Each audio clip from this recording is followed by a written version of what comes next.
Why are you here? Admiral Ashworth's voice cut through the sterile air like a blade. This area is restricted to essential personnel only. The gray-haired woman in the clerk's uniform kept her eyes down. 54 years old, invisible, forgettable, exactly how she wanted it. But Rear Admiral James Callahan had stopped breathing. His eyes were locked on something at her collar, a scar. A rope burn pattern he'd only seen once before on operators who'd survived a specific kind of hell. His coffee cup shattered on the floor.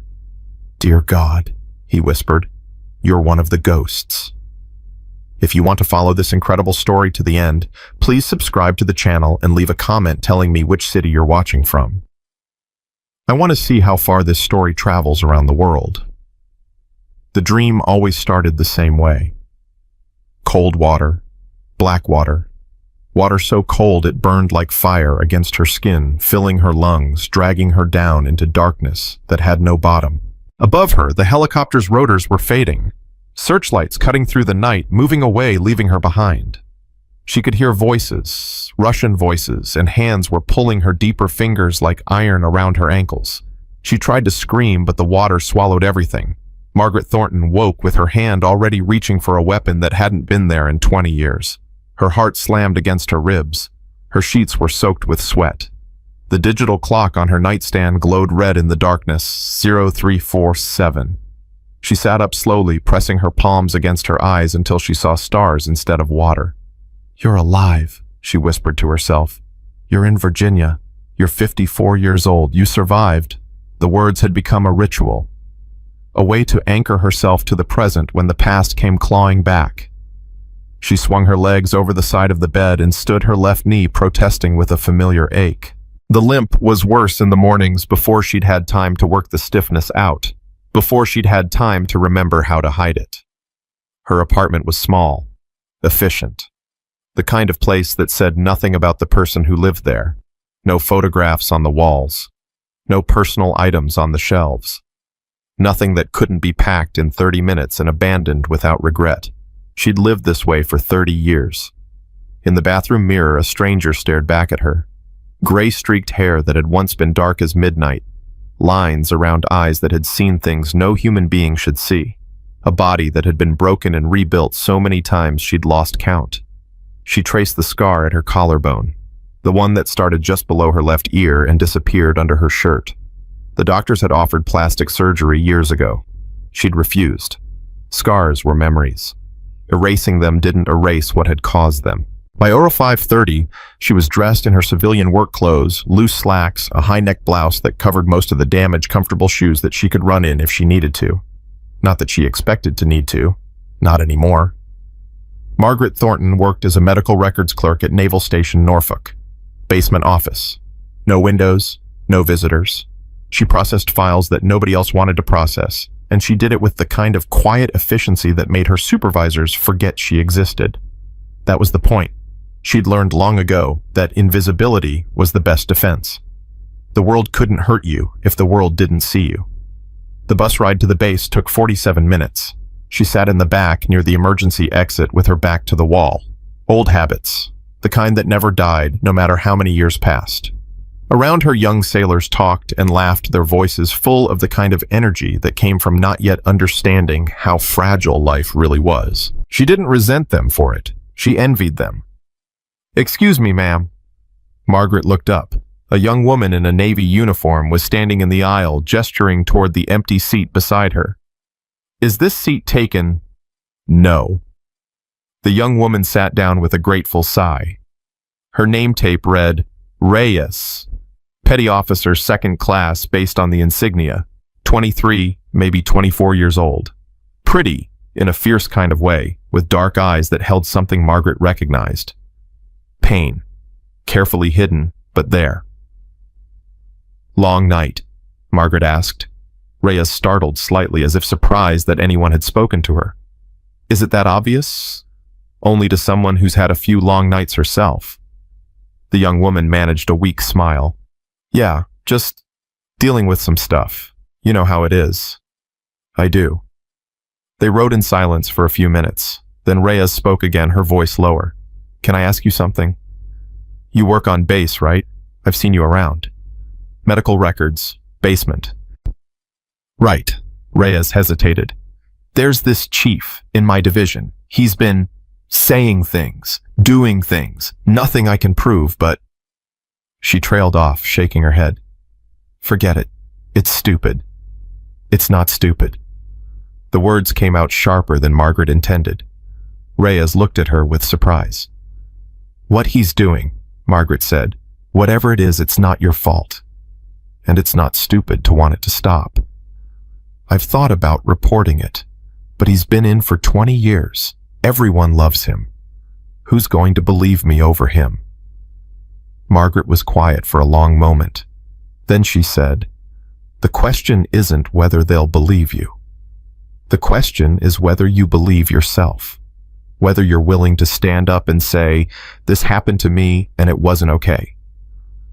That's the only thing you can control. What other people do with the truth that's on them. Reyes stared at her. That's not the answer I expected. What did you expect? I don't know. Keep your head down. Don't make waves. That's just how it is. That's what people say when they've given up. Margaret's jaw tightened. I've known a lot of people who gave up. None of them ended up happy. The bus slowed as it approached the base gate. Reyes stood, then paused.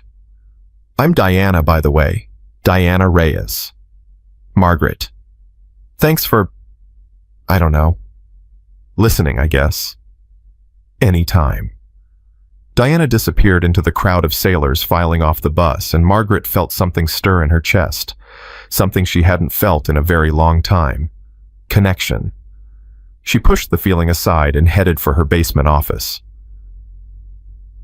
God. The morning passed, the way all her mornings passed, quietly, efficiently, invisibly. She processed discharge records, transferred files, answered the occasional email. Nobody visited. Nobody called. The fluorescent lights hummed overhead, and the hours blended together like water. At 1100, the monotony shattered. Attention, all personnel. The PA system crackled to life, making Margaret's hand twitch toward her hip before she caught herself. Admiral Richard Ashworth, Commander of Naval Special Warfare Command, will be conducting an inspection of all facilities beginning at 1400 hours. All departments are to ensure full readiness. This is not a drill. Repeat, this is not a drill. Margaret's blood went cold. Admiral Ashworth. She knew that name. Everyone in the special operations community knew that name. He was a legend, 35 years of service, multiple combat deployments, the kind of reputation that made junior officers sweat just from being in the same room. He was also, according to everything she'd heard, exactly the kind of old-school hard-ass who believed that women had no place in combat. She told herself it didn't matter. She was a clerk. He wouldn't notice her. Nobody ever noticed her. She was wrong. At 1315, her supervisor, a harried lieutenant commander named Peters, who looked like he hadn't slept in days, burst into her office. Thornton, thank God. I need you. Margaret looked up from her screen. Sir, the escort team for the Admiral's delegation. 2 people just called in sick, and I've got nobody else. You know the medical wing better than anyone. I need you to help guide the VIPs. Her stomach dropped.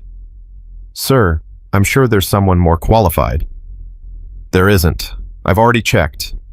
Please, Thornton, I'm begging you. Just walk them through the building, answer basic questions, and stay out of the way.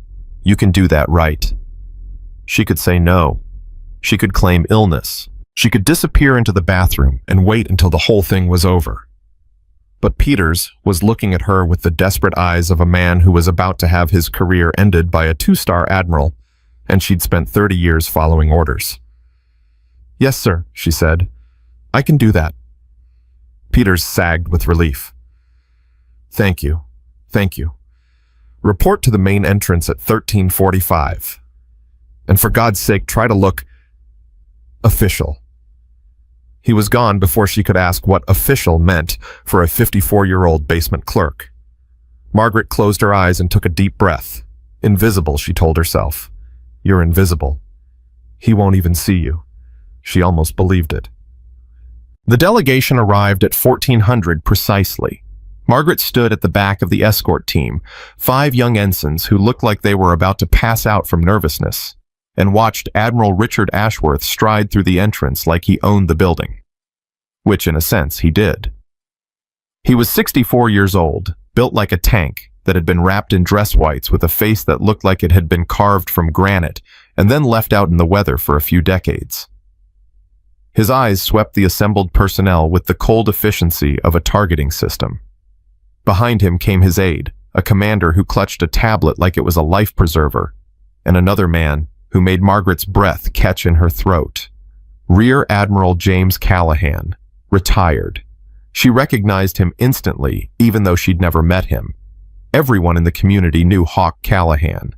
SEAL Team 6, Operation Gothic Serpent, a dozen other missions that were still classified. He'd been a legend before she'd even enlisted, and the years hadn't diminished him. 67 years old, silver-haired, walking with the easy grace of a man who had nothing left to prove. He was also, her research had told her long ago, one of the few people in the world who knew about Operation Nightfall, about the ghosts. Ashworth was speaking to the base commander, his voice carrying the kind of authority that made people jump. "I want to see everything. Medical readiness, personnel files, equipment status. No sanitized tours. I want to see what's really going on." "Of course, Admiral. If you'll follow me."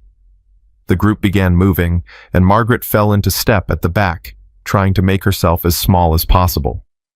The ensigns ahead of her were stumbling over themselves trying to answer questions, and Ashworth's expression grew more thunderous with each inadequate response. They reached the secure medical wing at 1430. "This area contains classified medical records for special operations personnel," the base commander was explaining. "Access is restricted to—" Ashworth held up a hand. His eyes had landed on Margaret. "You, civilian." Margaret's heart stopped, restarted, kept beating somehow. "Sir." "What's your name?" "Thornton." "Sir." "Margaret Thornton. Medical records." He studied her the way a hawk studies a mouse, not with malice, but with the pure, cold calculation of a predator deciding whether something was worth his time. "Medical records." His voice dripped with contempt. "So you process paperwork?" "Yes, sir." "And why exactly is a paperwork processor standing in a secured area during an admiral's inspection?" "I was assigned to the escort team, sir. There was a—" "I don't care why you were assigned. I'm asking why you're here." He stepped closer, and Margaret had to fight every instinct in her body not to step back. "This area is restricted to essential personnel only." "Are you essential personnel, Ms. Thornton?" Behind Ashworth Hawk. Callahan had gone very still. His eyes had drifted to Margaret's collar, where the edge of a scar was visible above her blouse. A specific kind of scar, a pattern that most people wouldn't recognize. But Callahan wasn't most people. "Richard." His voice was quiet, but it cut through the tension like a blade. "Wait." Ashworth turned annoyed. "What?" Callahan didn't answer. He was still staring at Margaret's collar, his face pale. "Ma'am." His voice had changed. The casual authority was gone, replaced by something that sounded almost like reverence. "If you don't mind my asking, where did you get that scar?" Margaret's mouth went dry. "Sir." "The scar on your neck. The rope burn." He stepped closer, his eyes intense. "I've only seen that pattern once before, on people who survived a very specific kind of extraction." The room had gone silent. Everyone was watching now, Ashworth, the ensigns, the base commander. Margaret could feel their eyes on her like physical weight. "Show me your left wrist," Callahan said.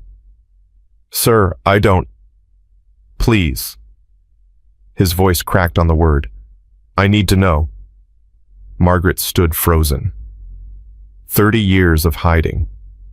30 years of being invisible. 30 years of keeping the secret that had defined her entire adult life. And now, This silver-haired admiral was looking at her like he'd seen a ghost, because he had. Slowly, deliberately, she pushed up her left sleeve. 3 parallel scars ran across her inner wrist, white against her aging skin, precise and deliberate. Not from self-harm, from restraints. A very specific kind of restraint that had been used in only one place by only one enemy. Callahan made a sound like someone had punched him in the chest. "Dear God," his voice was barely a whisper. "Operation Nightfall. You're one of the ghosts." The coffee cup in his hand slipped from his fingers and shattered on the floor. "What the hell is he talking about?" Ashworth's voice cut through the stunned silence. "Ghosts? What ghosts?" Callahan didn't answer. He was still staring at Margaret, his eyes bright with something that might have been tears. "I thought you were all dead," he breathed. "The whole unit. We thought... The reports said no survivors." "The reports were wrong," Margaret said quietly. "About one of us, anyway. Would someone please explain what's going on?" Ashworth stepped between them, his patience clearly at an end. "Callahan, you know this woman?" "No." Callahan shook his head slowly. "I never met her, but I know who she is, what she was." He turned to Ashworth, and his expression made the other admiral take a step back. "Richard, we need to talk. Privately. Now. I'm not going anywhere until..." "Richard." Callahan's voice dropped to a register that Margaret recognized the voice of a man who had given orders in combat, who had sent men to die and lived with the consequences. "This is above your pay grade. This is above my pay grade. We need a secure room, and we need it 5 minutes ago." Something in his tone finally penetrated Ashworth's irritation. His eyes narrowed, flicking between Callahan and Margaret. "Fine," he said. "Conference room. Now. You." He pointed at Margaret. "You're coming too." "Sir," the base commander started. Did I stutter move? They moved. The conference room was small, windowless, and swept for bugs twice daily. Ashworth closed the door himself and turned to face Callahan. "Talk." Callahan sat down heavily, looking older than he had 5 minutes ago. "What I'm about to tell you is classified at a level that doesn't officially exist. Operation Nightfall, February 1991, First Gulf War." Ashworth's jaw tightened. "I've never heard of it." "You weren't supposed to. Nobody was." Callahan rubbed his eyes. "In the late 80s, someone at the Pentagon had an idea. Women couldn't serve in combat roles, that was the law. But what if we needed operatives who could go places men couldn't, infiltrate locations where male presence would be noticed, gather intelligence in situations where being female was actually an advantage? You're talking about female special operators." "I'm talking about ghosts." Callahan's voice was heavy. 6 women, hand-selected, trained harder than any SEAL, any Delta, any operator in the entire military. They didn't exist on any roster. They didn't have any official rank. If they got caught, the government would deny any knowledge of their existence. Ashworth was silent for a long moment. Then, "And this woman, Lieutenant Commander Margaret Thornton, call sign Spectre." Callahan looked at Margaret for the first time since they'd entered the room. Second in command of Ghost Unit, and apparently the only survivor. Margaret stood motionless against the wall, her hands clasped behind her back. The position was automatic, decades of training that never went away. "That's impossible," Ashworth said flatly. "I've been in special operations my entire career. I would have heard something. You heard exactly what you were supposed to hear. Nothing." Callahan leaned forward. Their final mission was in Iraq. Deep infiltration. Intelligence extraction from a target so heavily guarded that sending a traditional team would have been suicide. "What happened?" Callahan didn't answer. He was looking at Margaret. "They were compromised," she said quietly. Her voice was steady, but her hands hidden behind her back were trembling. "Someone sold us out. The Iraqis were waiting, but they didn't just capture us. They handed us over." "Handed you over to whom?" "Russians." The word tasted like ash in her mouth. "Soviet advisors. Men who specialized in making people talk, making people break. Ashworth's face had gone pale. You were a prisoner of war. I was a ghost, sir. I couldn't be a prisoner of war because I didn't officially exist. None of us did. She met his eyes for the first time. We were held for 3 months, interrogated, tortured. 5 of my teammates died in that hole. The 6th died during the extraction. But you survived. Yes, sir. Her voice didn't waver. I survived. I completed the mission. And then I was given a medical discharge, a pension, and orders to disappear, to become invisible, to pretend that none of it ever happened. The silence in the room was absolute. Finally, Ashworth spoke. Why hide you? You're a hero, for God's sake. What I did was classified, sir. And the people who classified it decided that the world wasn't ready to know that women had been doing special operations work since before I was born. There was no bitterness in her voice, just weariness. So I became a clerk. I processed paperwork. I kept my head down and my mouth shut, and I waited. Waited for what? Margaret looked at him, this hard, proud man who had spent his entire career believing certain things about who could serve and who couldn't, who had looked at her and seen nothing but a civilian in the wrong place. I don't know anymore, sir, she said honestly. I think I stopped knowing a long time ago. Callahan excused himself to make calls, secure lines, encrypted communications people whose names he wouldn't share with anyone. Margaret waited in the conference room with Ashworth, who seemed unable to stop staring at her. You don't look like a special operator, he said finally. No, sir, that was the point. You're 54 years old. Yes, sir. And you've been working in a basement processing medical records for how long? 12 years at this base. Before that, other bases, other basements, she shrugged. Invisible places for invisible people. Ashworth was quiet for a long moment. When he spoke again, his voice was different, softer. My daughter joined the Navy last year. She wants to be a pilot. Fighter jets. He paused. I told her it was a mistake, that there were easier paths, safer paths. What did she say? She told me that easy and safe weren't the same thing as right. He almost smiled. She's stubborn, like her mother. Sounds like a smart young woman. She is.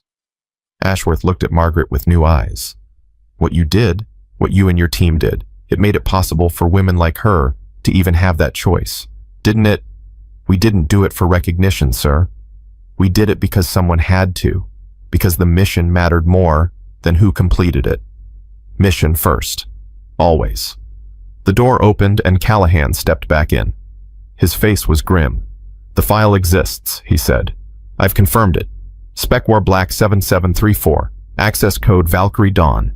Everything she said is true. He sat down heavily. I also found out something else. What? Callahan looked at Margaret. Someone accessed your file 2 days ago. Someone who shouldn't have access to anything that classified. Margaret's blood went cold. Who? We don't know yet. But here's the thing, the access came from overseas. Eastern Europe. He paused. Russia. The word hung in the air like a death sentence. The people who held you, Callahan continued slowly. The ones who interrogated your team. Do you know what happened to them after the war? I tried not to think about it. The commander of that facility, Colonel Viktor Volkov, he was never held accountable. Too much political protection. Too many people who wanted the whole thing buried. Callahan's jaw tightened. He died 6 years ago. Natural causes, but his son took over his business. His son has been asking questions about an American operative who escaped in 1991. An operative who cost his father 3 months of work and a considerable amount of professional reputation. Margaret felt the room tilt slightly. 30 years. She'd been invisible for 30 years, and now because of a random inspection, because of a scar that someone had recognized, you're saying someone's looking for me. I'm saying someone may have found you. Callahan leaned forward. Ms. Thornton. Margaret, when's the last time you varied your routine? Changed your schedule? Did anything unpredictable? She thought about it. The bus at the same time every morning. The office from Euro 600 to 1500. The same apartment, the same routes, the same everything. I don't vary my routine, sir. That's how you stay invisible. No, Callahan said quietly. That's how you become predictable. And predictable in our world is the same as dead. They moved her to a secure location on base, a VIP suite that was usually reserved for visiting dignitaries. Armed guards at the door, surveillance on every approach. Ashworth had insisted over Margaret's objections. I don't need protection, she'd told him. I've been taking care of myself for 30 years. And for 30 years, nobody knew you existed. That's changed now. Until we know what we're dealing with, you stay where we can watch you. She'd wanted to argue, but she'd also seen the look in Callahan's eyes when he'd mentioned Russia, and some instincts never died. So she sat in the suite that felt like a cell, and she waited. At 2100, there was a knock at the door. Not the guard, someone else. She opened it to find Diana Reyes standing in the corridor, looking nervous and determined. Ma'am, I mean Ms. Thornton. The young woman shifted her weight from foot to foot. Can I talk to you? Margaret stepped aside to let her in. How did you find me? I asked around. You're kind of the talk of the base right now. Diana's eyes widened slightly as she took in the suite. Is it true what they're saying, that you were some kind of secret agent? What are they saying? That you used to be special ops, that you saved like 50 people during the Gulf War, that you have medals the government won't let you wear. Diana paused. Also that you killed a man with a pencil, but I'm pretty sure that one's made up. It was a pen. Diana's jaw dropped. Seriously? No. Margaret allowed herself a small smile. That one is made up. Oh. Diana laughed weakly, then sobered. Look, I know you probably have bigger things to worry about right now, but I wanted to tell you I did it. What you said on the bus. I reported Chief Morrison. Margaret went very still. What happened? They took my statement, said they'd investigate. Diana's voice wavered. He's going to deny everything. Everyone's going to take his side. I'll probably get transferred to some terrible assignment where I'll be miserable for the rest of my enlistment. Maybe. But at least I'll know I did the right thing, right? That's what you said. It doesn't matter what they do with the truth. It matters that I told it. Margaret looked at this young woman, this brave, frightened, determined young woman, and felt something crack open in her chest, something that had been frozen for a very long time. Diana, she said softly, whatever happens next, I want you to remember something. You are stronger than you know. You have survived things that would have broken other people, and you're still standing. That's not nothing. That's everything. Diana's eyes were bright with tears. How do you know I've survived anything? Because I recognize the look. I see it every morning in the mirror. Before Diana could respond, Margaret's phone buzzed. A text from a number she didn't recognize. 3 words. We found you. The attack came at midnight. Margaret was still awake, sitting in darkness when the power went out. The hum of electronics died. The lights from the corridor outside vanished. Everything went black. She was on her feet before the first scream. Muscle memory, instinct. 30 years of civilian life stripped away in a heartbeat, leaving nothing but the operator she'd been trained to be. She moved through the darkness like she'd been born in it, her hands finding the chair by the door, calculating weight and leverage. Outside gunfire. Shouts. The sounds of a facility under attack. The door burst open.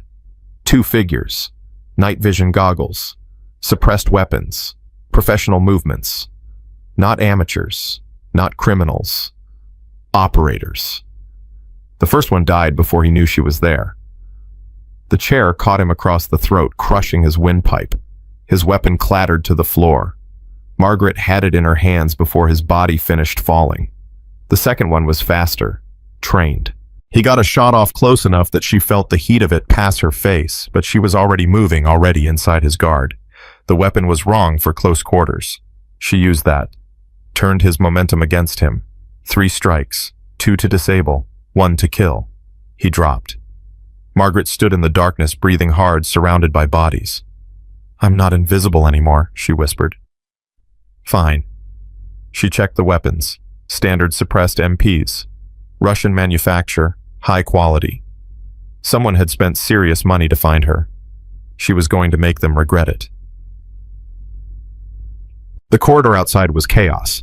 Emergency lights flickered red, casting everything in the color of old blood. She could hear more gunfire, sporadic now, concentrated near the main building. The attackers were moving toward a specific target. The Admiral. Margaret ran. Her knees screamed in protest. Her lungs burned with effort she hadn't demanded from them in years. But her mind was clear, her focus absolute. Mission first. Complete the mission.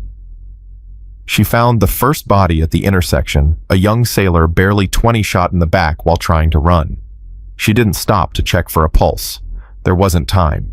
The second body was one of Ashworth's guards. The third was another attacker taken down by someone who knew what they were doing.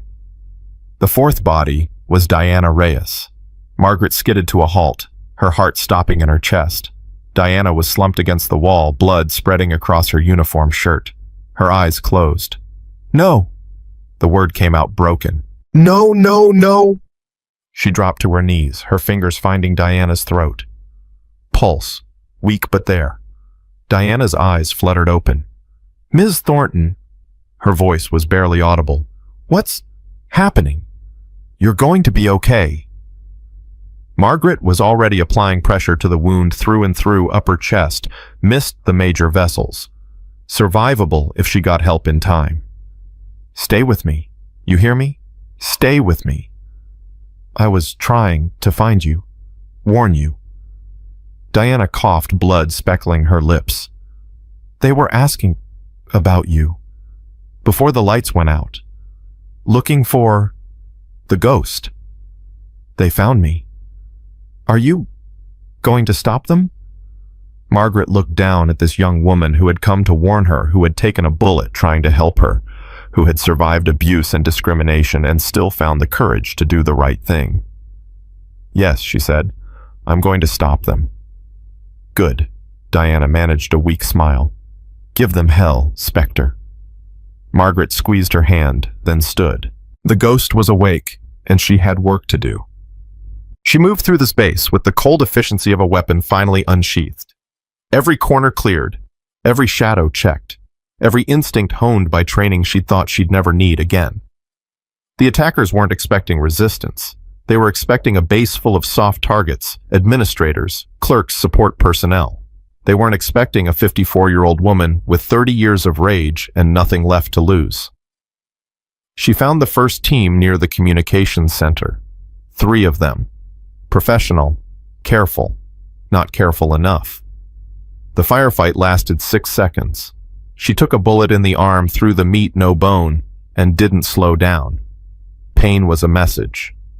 She'd learned long ago how to read it and file it away for later. The second team was near the Admiral's quarters. 4 of them. These were better, harder. They knew their business. She knew hers better. The last one, the team leader recognized her just before she put him down. You, he gasped in Russian-accented English. The ghost. My father told me about you. Your father was Volkov. It wasn't a question. He said you were the one who escaped, the one who cost him everything. The man coughed blood. I've been looking for you for 20 years. You found me. She pressed the muzzle of her weapon to his forehead. Congratulations. You won't kill me. He laughed weakly. Americans don't kill prisoners. You're too soft. Margaret looked at him, this son of the man who had tortured her for 3 months, who had killed 5 of her teammates, who had left her with scars that would never heal. She thought about pulling the trigger. She thought about all the nights she'd woken up screaming. She thought about Diana Reyes bleeding in a corridor because someone had decided that Margaret's life was worth ending. Then she lowered the weapon. You're right, she said quietly. I won't kill you. Because I'm not going to let you make me into something I'm not. But I am going to make sure you spend the rest of your life in a cell thinking about how a 54-year-old woman with a bad knee took down your entire team. She hit him once hard, and he went limp. The ghost had risen, and she was just getting started. The silence after combat was always the loudest sound Margaret knew. She stood in the corridor surrounded by bodies, her borrowed weapons still warm in her hands, and listened to her own heartbeat thunder in her ears. Blood dripped from her arm onto the polished floor. Her bad knee had started to shake. 54 years old, and she'd just killed more men in 10 minutes than most soldiers saw in a career. The past never stayed buried. It just waited. Jesus Christ! Admiral Ashworth's voice came from somewhere behind her. She turned slowly, keeping her weapon low, and found him standing in a doorway with 2 surviving guards. His dress whites were splattered with someone else's blood. His face was the color of old paper. "You did this." He was staring at the bodies. "All of this. They were coming for you, sir. They were coming for you." Callahan emerged from the shadows, a pistol in his hand that looked like it had seen recent use. His eyes swept the corridor, counting bodies, calculating. This was a hit team, professional, expensive.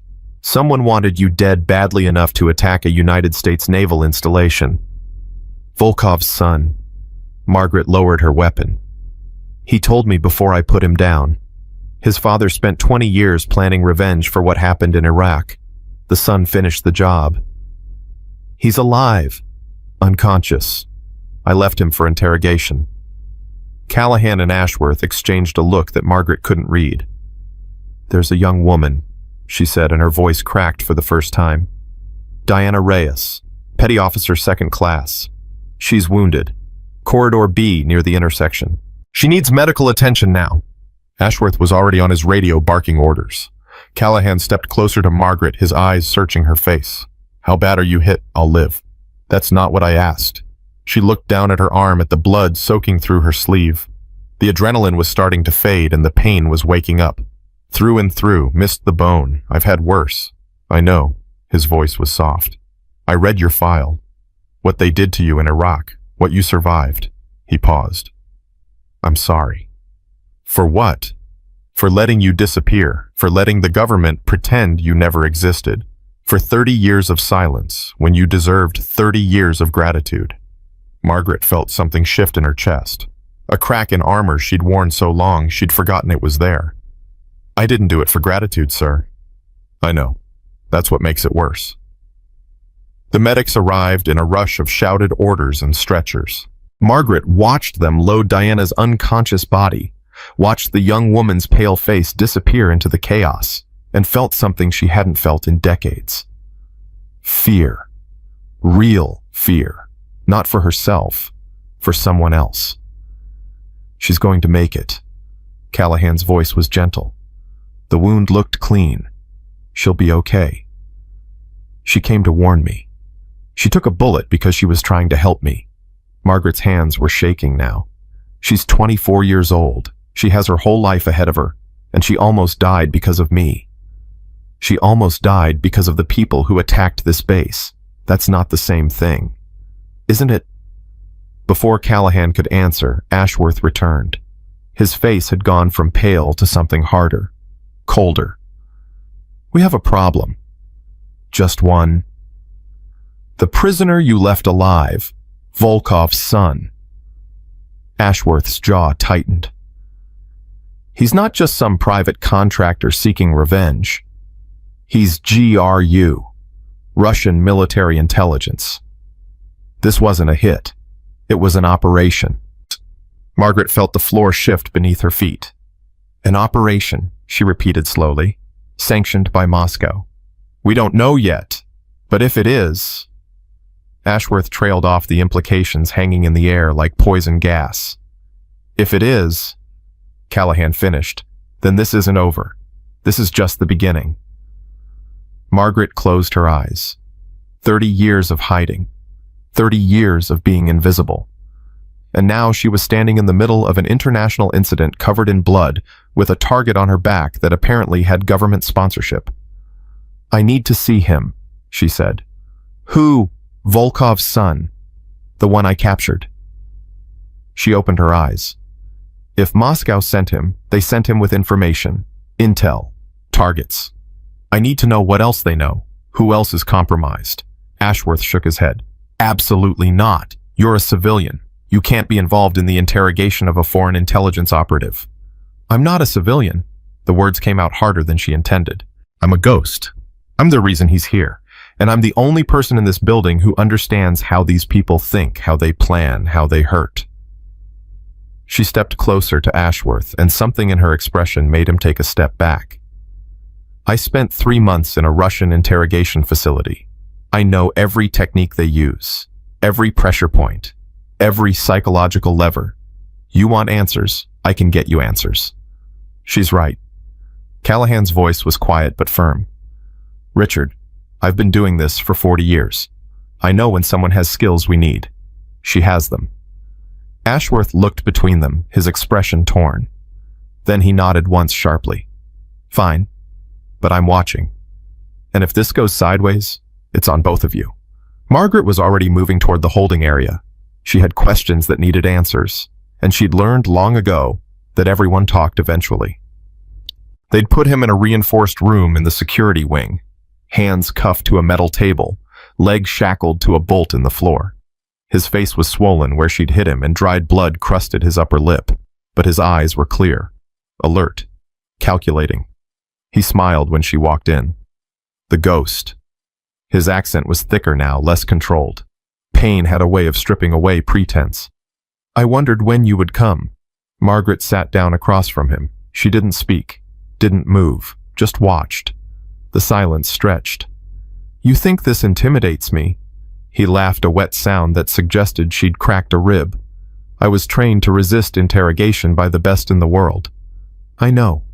Her voice was conversational, almost friendly. Your father's people trained me too. Different side of the table, but same techniques. Something flickered in his eyes, the first crack. 3 months, she continued. That's how long they held me. Your father was there for the first 6 weeks, before he got reassigned, before he decided I wasn't worth his time anymore. She leaned forward slightly. He was wrong about that. I was worth exactly 1 escape, 1 completed mission, and 30 years of survival. What do you think you're worth? I'm worth nothing to you. I'll tell you nothing. That's fine. I'm not here to ask you questions. He blinked.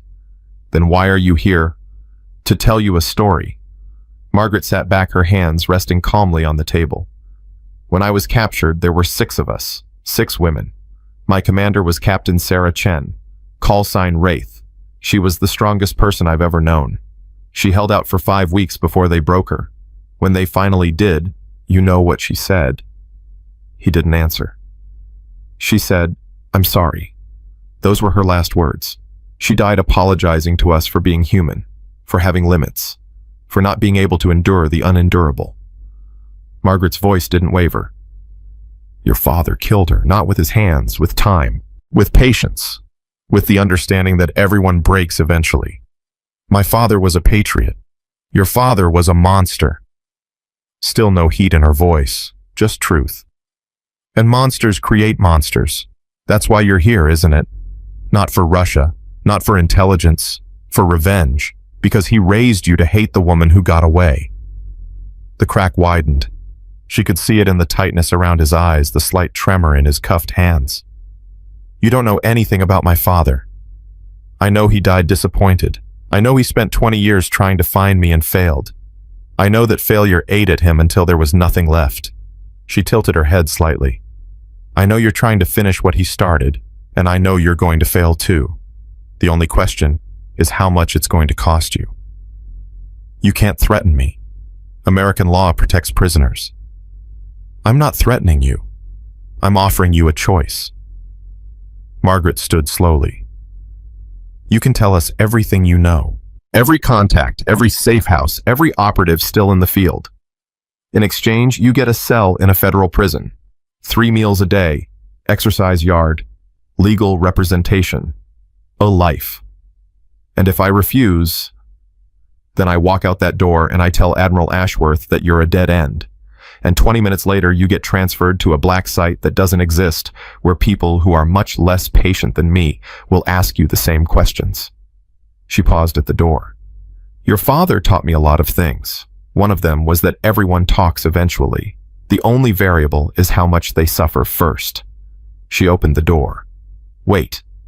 Margaret stopped but didn't turn around. There's a list. His voice had changed. Smaller. Younger. American assets. People who've been feeding us information for years. The attack on this base, the information about you, it came from someone inside. Now she turned. Inside where... I don't know the name. Just a code. Kingfisher. He swallowed hard. Someone high up. Someone with access to files that don't exist. Someone who's been selling ghosts to Moscow for 3 decades. The room went very cold. Are you saying, Margaret spoke slowly, carefully, that the person who compromised my team in 1991 is still active? I'm saying the person who compromised your team in 1991 is the same person who told us where to find you now. He met her eyes, and for the first time she saw something like fear in his expression. You were never safe, Spectre. You were never invisible. They've known where you were the whole time. They just didn't need you dead until now.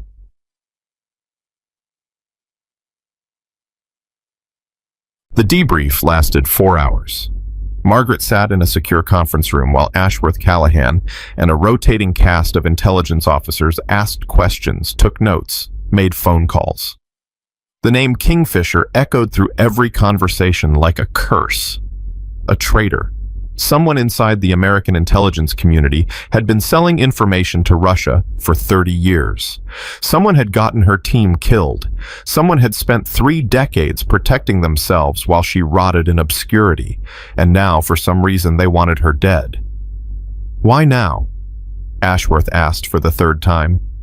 If this Kingfisher knew where she was all along, why wait 30 years to eliminate her? Because something changed. Callahan was pacing, his face drawn with exhaustion and anger. Something made her a threat she wasn't before. I'm not a threat. Margaret's voice was flat. I'm a medical records clerk. I haven't done anything operational in decades. Then it's not what you've done. It's what you know. Callahan stopped pacing. Or what you might remember. Something about Operation Nightfall. Something that could identify Kingfisher. I don't know who compromised us. I never knew. If I did, don't you think I would have... She stopped. A memory surfaced. Fractured. Incomplete. Something she'd buried so deep she'd forgotten it existed.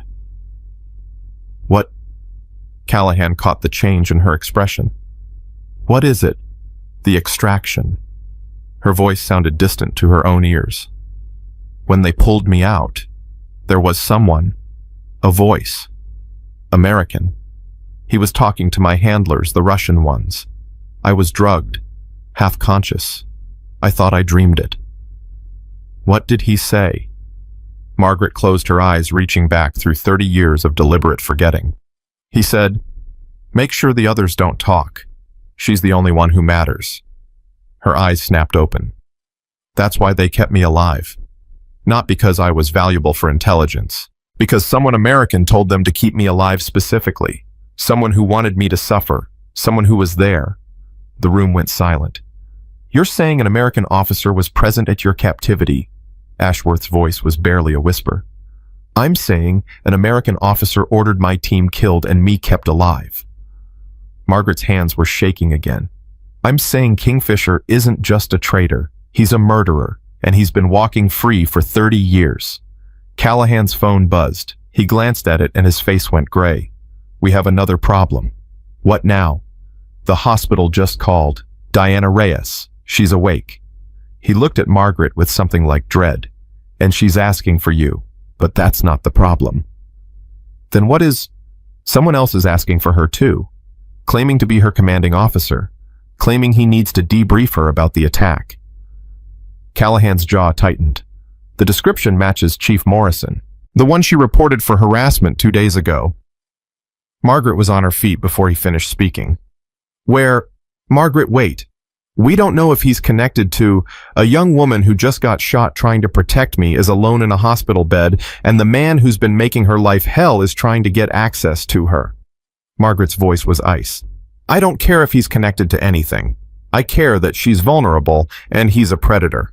Now tell me where she is, or I'll find her myself. Callahan told her. She ran. The hospital wing was chaos. Staff rushing everywhere, patients being relocated, security checkpoints at every turn. Margaret pushed through it all, flashing the temporary credentials Ashworth had given her, moving faster than her knee wanted to allow. Diana's room was on the 3rd floor, private, guarded, or it should have been. The guard's chair was empty. Margaret drew the sidearm she'd been issued and pushed open the door. Diana was sitting up in bed, her face pale but alert. Her eyes widened when she saw Margaret, not with relief, with warning. "Don't come in." Margaret stopped. "Diana, what?" "He's here." Diana's voice was steady despite the fear in her eyes. "He came in through the service entrance. Said he needed to talk to me about what I saw during the attack. Said no one else could know." "Where is he?" "Behind you." Margaret spun. Chief Morrison was standing in the doorway behind her. He was a big man, the kind who used size as intimidation, with small eyes and hands that knew how to hurt without leaving marks. He was also holding a gun. "Close the door," he said quietly, slowly. Margaret didn't move. "You're making a mistake." The only mistake was that little bitch reporting me. He nodded toward Diana. "And you encouraging her? You think I didn't find out? You think I don't know everything that happens on my base?" "Your base." Margaret's voice was calm, deadly calm. "Is that what you think this is? I've been here 20 years. I've survived 6 commanding officers and 4 investigations. You think some 50-year-old clerk is going to change that? I think you have no idea who you're pointing that gun at. I know exactly who you are. The ghost everyone's been whispering about," he sneered. "You're old, you're broken, and in about 30 seconds you're going to be dead, and this is going to look like a tragic murder-suicide. The traumatized veteran who couldn't handle coming out of the shadows, who killed a young sailor and then turned the gun on herself." Behind her, Diana made a sound of terror. "Morrison." Margaret's voice didn't waver. "I'm going to give you one chance to put that weapon down. One chance. After that, I can't guarantee what happens. You can't guarantee anything. You're unarmed." Margaret tilted her head slightly. "Am I?" He hesitated. Just for a second. That was all she needed. She moved. Not away from the gun. Toward it. Her left hand swept up, redirecting the barrel. Her right drove into his throat. The gun went off, but the bullet buried itself in the ceiling. She stripped the weapon from his grip, reversed it, and had the muzzle pressed under his chin before he could draw another breath. "On your knees," he dropped. "Hands behind your head." He obeyed, his eyes wide with shock and the sudden terrible understanding that he had made a fatal miscalculation. "Diana." Margaret didn't take her eyes off Morrison. "Are you okay?" Yes, I'm okay." "Good. There's a phone by your bed. Call security. Tell them we have a situation in room 312. Tell them to bring Admiral Ashworth." "What are you going to do?" Margaret looked down at Morrison, at this pathetic man who had terrorized young sailors for years, who had tried to silence Diana, who had thought that a 54-year-old clerk would be easy prey. "I'm going to wait," she said, "and then I'm going to watch this man's career end." Morrison started to speak. She pressed the muzzle harder against his chin. "Don't. Whatever you're about to say, whatever lie you're about to tell, whatever excuse you're about to make, don't. You've been hurting people for 20 years because you thought no one would stop you. No one would believe the people you hurt. No one would care." She leaned closer, her voice dropping to a whisper. "I believe them. I care. And I'm stopping you. Right now. Forever." Security arrived 3 minutes later. Ashworth arrived 2 minutes after that. And Chief Morrison's career ended not with a bang, but with the quiet click of handcuffs closing around his wrists. Dawn came slowly over Naval Station Norfolk. Margaret sat in a chair by Diana's bed, watching the young woman sleep. The doctors had sedated her after the second incident, given her body time to heal from both the bullet wound and the trauma of Morrison's attack. She looked so young, so vulnerable, so much like the woman Margaret had been 40 years ago, before the military, before the ghosts, before the scars. Callahan appeared in the doorway. "You should get some rest." "I will." She didn't move. After. After what? After I know she's safe. After I know Morrison can't hurt her again. After I know. She trailed off, unsure how to finish. Callahan entered the room quietly and sat down across from her. "I made some calls," he said. "Morrison has been on our radar for years. Complaints that never went anywhere. Investigations that got buried. He had protection. Someone high up who kept shutting things down." Margaret looked at him sharply. "Kingfisher. We don't know yet, but the pattern fits. Someone protecting predators. Someone keeping secrets. Someone with reach. It's all connected." The realization settled into her bones like ice. My team. The attack last night. Morrison. It's all part of the same web. Maybe. Or maybe you're seeing patterns that aren't there because you want it to make sense. Does it matter? She turned back to Diana. Either way, there are people out there who think they can hurt others without consequences. People who've built entire careers on silence and fear. People who need to be stopped. And you're going to stop them. I'm going to try. Callahan was quiet for a long moment. Then he said, "There's something I haven't told you. About Operation Nightfall. About why it was buried so deeply." Margaret went very still. "What?" "Your team wasn't just gathering intelligence. You were sent to extract a defector, a Soviet officer who had information about a mole in American intelligence, a mole who had been selling secrets for years. I know, that was the mission. What you don't know is that the defector made it out. He survived the ambush. We got him to a safe location, and he talked." Callahan's voice dropped. "He gave us a name, Margaret. He told us who Kingfisher was." Her heart stopped. "What?" "And then he died. Heart attack officially. But the timing was too convenient.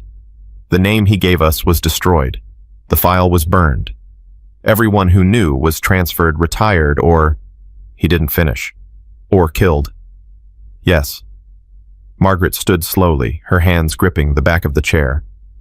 "You're telling me that someone in American intelligence murdered a defector to protect themselves? That they've been covering their tracks for 30 years? That they're the reason my team died? I'm telling you that the answer exists, somewhere, in someone's memory, in some file that didn't get destroyed." Callahan rose too, facing her. "I'm telling you that if anyone can find it, it's you. Because you were there. Because you survived. Because somewhere in your head, there's a piece of the puzzle that nobody else has. And if I can't find it, then Kingfisher wins, again. And people like Diana keep getting hurt by people like Morrison. And the ghosts stay buried forever." Margaret looked at him. At this silver-haired admiral who had spent his career fighting shadows. Who was offering her something she'd given up hope of ever having. A chance. A purpose. A mission. "What do you need me to do?" Callahan almost smiled. "I need you to remember. I need you to go back to 1991 and find the thing that everyone else missed. I need you to be the ghost you were trained to be. And if I find Kingfisher, then we burn them down, together." Margaret turned back to Diana's sleeping form. This young woman who had shown more courage in 2 days than most people showed in a lifetime. Who had survived harassment, gunfire, and a murderer in her hospital room. Who deserved a world where predators faced consequences. "I'll do it," Margaret said. "But not for revenge. Not for justice. For her. For all the Dianas who deserve better than silence." Outside the window, the sun was fully up now. A new day. A new beginning. The ghost was awake, and she was ready to hunt. The memories came in fragments, sharp, jagged, like broken glass cutting through 30 years of scar tissue. Margaret sat in a secure room at the Pentagon. Her eyes closed, her hands flat on the cold metal table. Across from her, a psychiatrist named Dr. Ellen Hayes watched with the careful patience of someone who had spent decades helping broken soldiers remember things they'd rather forget. "Start with the extraction," Hayes said softly, "the moment before you heard the American voice." "I was drugged." Margaret's voice sounded distant even to herself. "They'd given me something. I don't know what. Everything was floating. Disconnected. That's okay. Drugged memories are still memories. They're just stored differently. Let yourself float. Let the pieces come." Margaret breathed. In, out, in, out. The darkness behind her eyelids shifted, changed, became something else. "I'm in a room, small. Underground, I think. The air tastes like mold and copper." She swallowed hard. "There's screaming somewhere, not close, but I can hear it through the walls." "Who's screaming?" "I don't know. Maybe one of my team. Maybe someone else." Her hands had started to shake. "There are voices. Russian. 2 men. They're arguing about something. What are they saying?" "I don't..." "Wait." The memory sharpened, focused. "One of them is angry. He says the Americans are making demands, that they want something specific." "What do they want?" Margaret's eyes snapped open. "Me," her voice cracked. Her voice. "They wanted me, specifically, by name." Hayes leaned forward. "The Americans asked for you by name." "Not the Americans. One American. He..." She pressed her palms against her eyes. "He was there, in the room. I remember now. I could hear his footsteps. Different from the Russians. Heavier. And he smelled different. Aftershave. Something expensive." "Did you see his face?" "No, I was blindfolded by then, but I heard his voice. He was speaking Russian, but with an American accent. He said..." She stopped. The memory was right there, just out of reach. "He said something about insurance, about keeping me alive as insurance." "Insurance against what?" "I don't know." But he laughed. This cold, empty laugh. Like killing my team was a joke to him. Margaret's voice had gone hard. Like we were nothing. The door to the room opened. Callahan stepped in, his face grim. "We have a problem." Margaret was on her feet immediately. "Diana."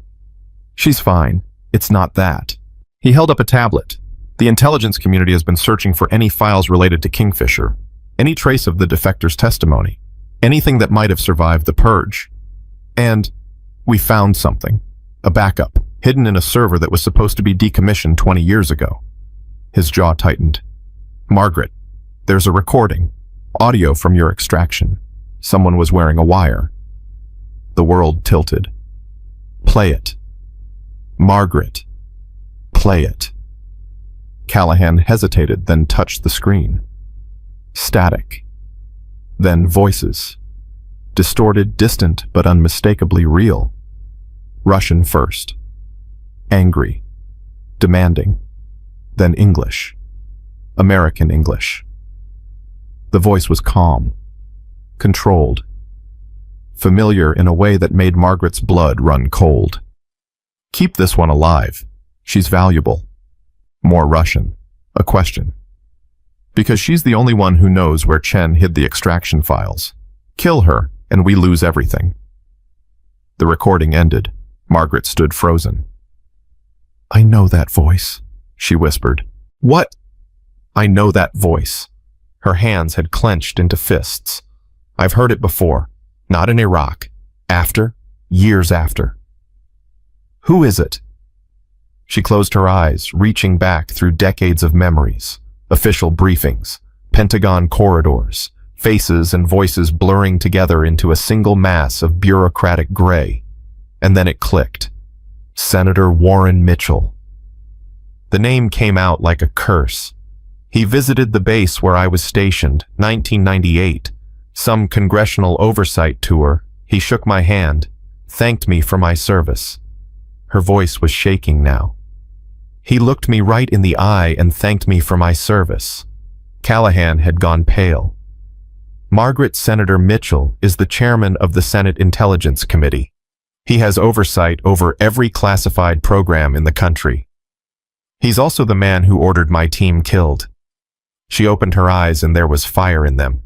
He's Kingfisher. He's been protecting himself for 30 years using the exact system he was supposed to be overseeing. We can't accuse a sitting senator of treason based on a voice match. We need proof, hard evidence. Then we get proof. Margaret grabbed her jacket from the back of the chair. Where is he right now? You can't just... Where is he? Callahan sighed. There's a defense appropriations hearing tomorrow. Capitol Hill. He'll be there. Then so will I. Margaret, this is insane.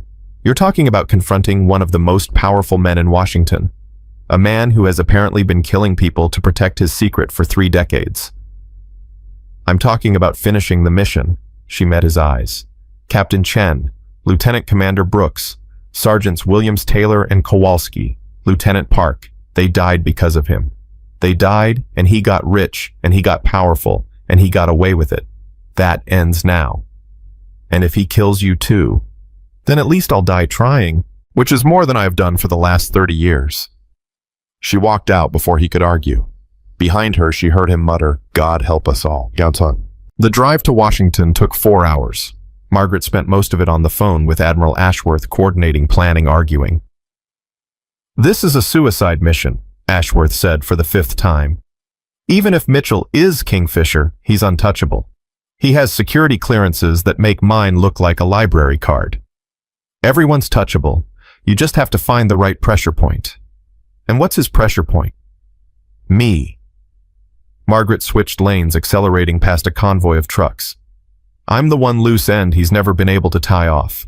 The one ghost he couldn't kill. If he sees me, if he knows I'm alive and I remember, he'll panic. And panicked people make mistakes. They also kill witnesses. He's welcome to try. Ashworth was silent for a long moment. Then, I'm sending backup, Callahan and a tactical team. They'll be in position before you arrive. I don't need backup. You're getting it anyway. Consider it an order from someone who outranks you. I'm a civilian admiral. You can't give me orders. Then consider it a request from someone who doesn't want to see you die. His voice softened. You matter, Margaret. Not just as a witness, not just as a weapon, as a person. Don't throw that away. She didn't have an answer for that. I'll be careful, she said finally. That's not the same as being safe. No, it's not. She hung up and focused on the road ahead. Washington. The heart of American power. The place where decisions were made that echoed around the world. The place where 30 years ago a man had decided that 6 women's lives were worth less than his career. She was going to make him regret that decision. The Capitol complex was a maze of security checkpoints, credential verifications, and suspicious looks. Margaret had been given temporary access through channels she didn't ask about and wasn't sure she wanted to know. She found the hearing room just as proceedings were about to begin. Senator Warren Mitchell sat at the center of the committee table, flanked by aides and advisors. He was 72 years old now, distinguished in the way that powerful men often became distinguished: silver hair, expensive suit, the confident posture of someone who had never faced real consequences for anything. Margaret stood at the back of the public gallery watching him. He hadn't changed much from the photograph in her memory. Older, obviously, heavier, but the eyes were the same, cold, calculating, the eyes of a man who viewed other people as pieces on a board. The hearing droned on. Budget allocations, threat assessments, the kind of bureaucratic theater that made good cover for the real business of power. Margaret waited. During the first recess, she made her move. Mitchell was heading toward a private corridor, his security detail forming a loose perimeter around him. She intercepted him at the corner. Senator Mitchell. He turned, annoyance flickering across his face at being stopped by someone he didn't recognize. Yes, can I help you? I hope so. She kept her voice pleasant, professional. My name is Margaret Thornton. I believe we met once a long time ago. Something flickered in his eyes. Recognition. Fear. It was gone too fast to identify. I'm sorry I meet a lot of people. Where did we? Iraq, 1991. Operation Nightfall. She watched his face carefully. Or maybe you remember it by a different name. The night you sold out 6 American women to Russian intelligence. His mask slipped, just for a second. Just long enough for her to see the monster underneath. Then it was back. Perfect. Controlled. I have no idea what you're talking about. He smiled, but his eyes were ice. I think you must have me confused with someone else. No, I don't. She stepped closer, lowering her voice. I heard your voice, Senator, on a recording, ordering the Russians to keep me alive while they killed my team. I know what you did. I know who you are. This is harassment, security. I'm not finished. Her voice hardened. I've spent 30 years being invisible, 30 years being a ghost. But ghosts have a way of coming back, Senator, and this one remembers everything.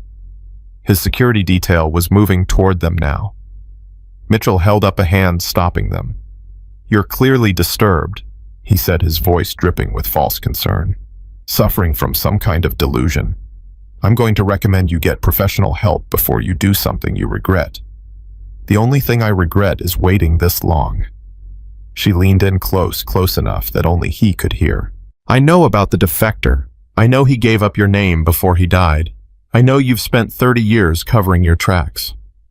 But you missed something, Senator. You missed me. And I'm the one piece you can't erase. For just a moment, she saw real fear in his eyes. Then it was gone, replaced by something colder, harder, more dangerous. You have no idea who you're dealing with, he whispered. I know exactly who I'm dealing with.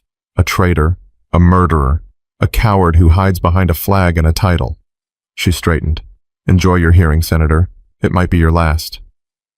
She walked away before his security could stop her. Behind her, she heard him say something to his aide. The words were too quiet to make out, but the tone was unmistakable. She had rattled him. Good. The call came 2 hours later. Margaret was in a safe house in Georgetown reviewing files with Callahan when her borrowed phone buzzed. Unknown number, she answered. Ms. Thornton? Mitchell's voice was different now. No pretense, no mask, just cold, calculated menace. You've made a serious mistake. Have I? You've inserted yourself into something much larger than you understand. Something that involves people far more powerful than me. People who will not hesitate to eliminate a threat. I've been threatened by better men than you, Senator. They're all dead now. A pause.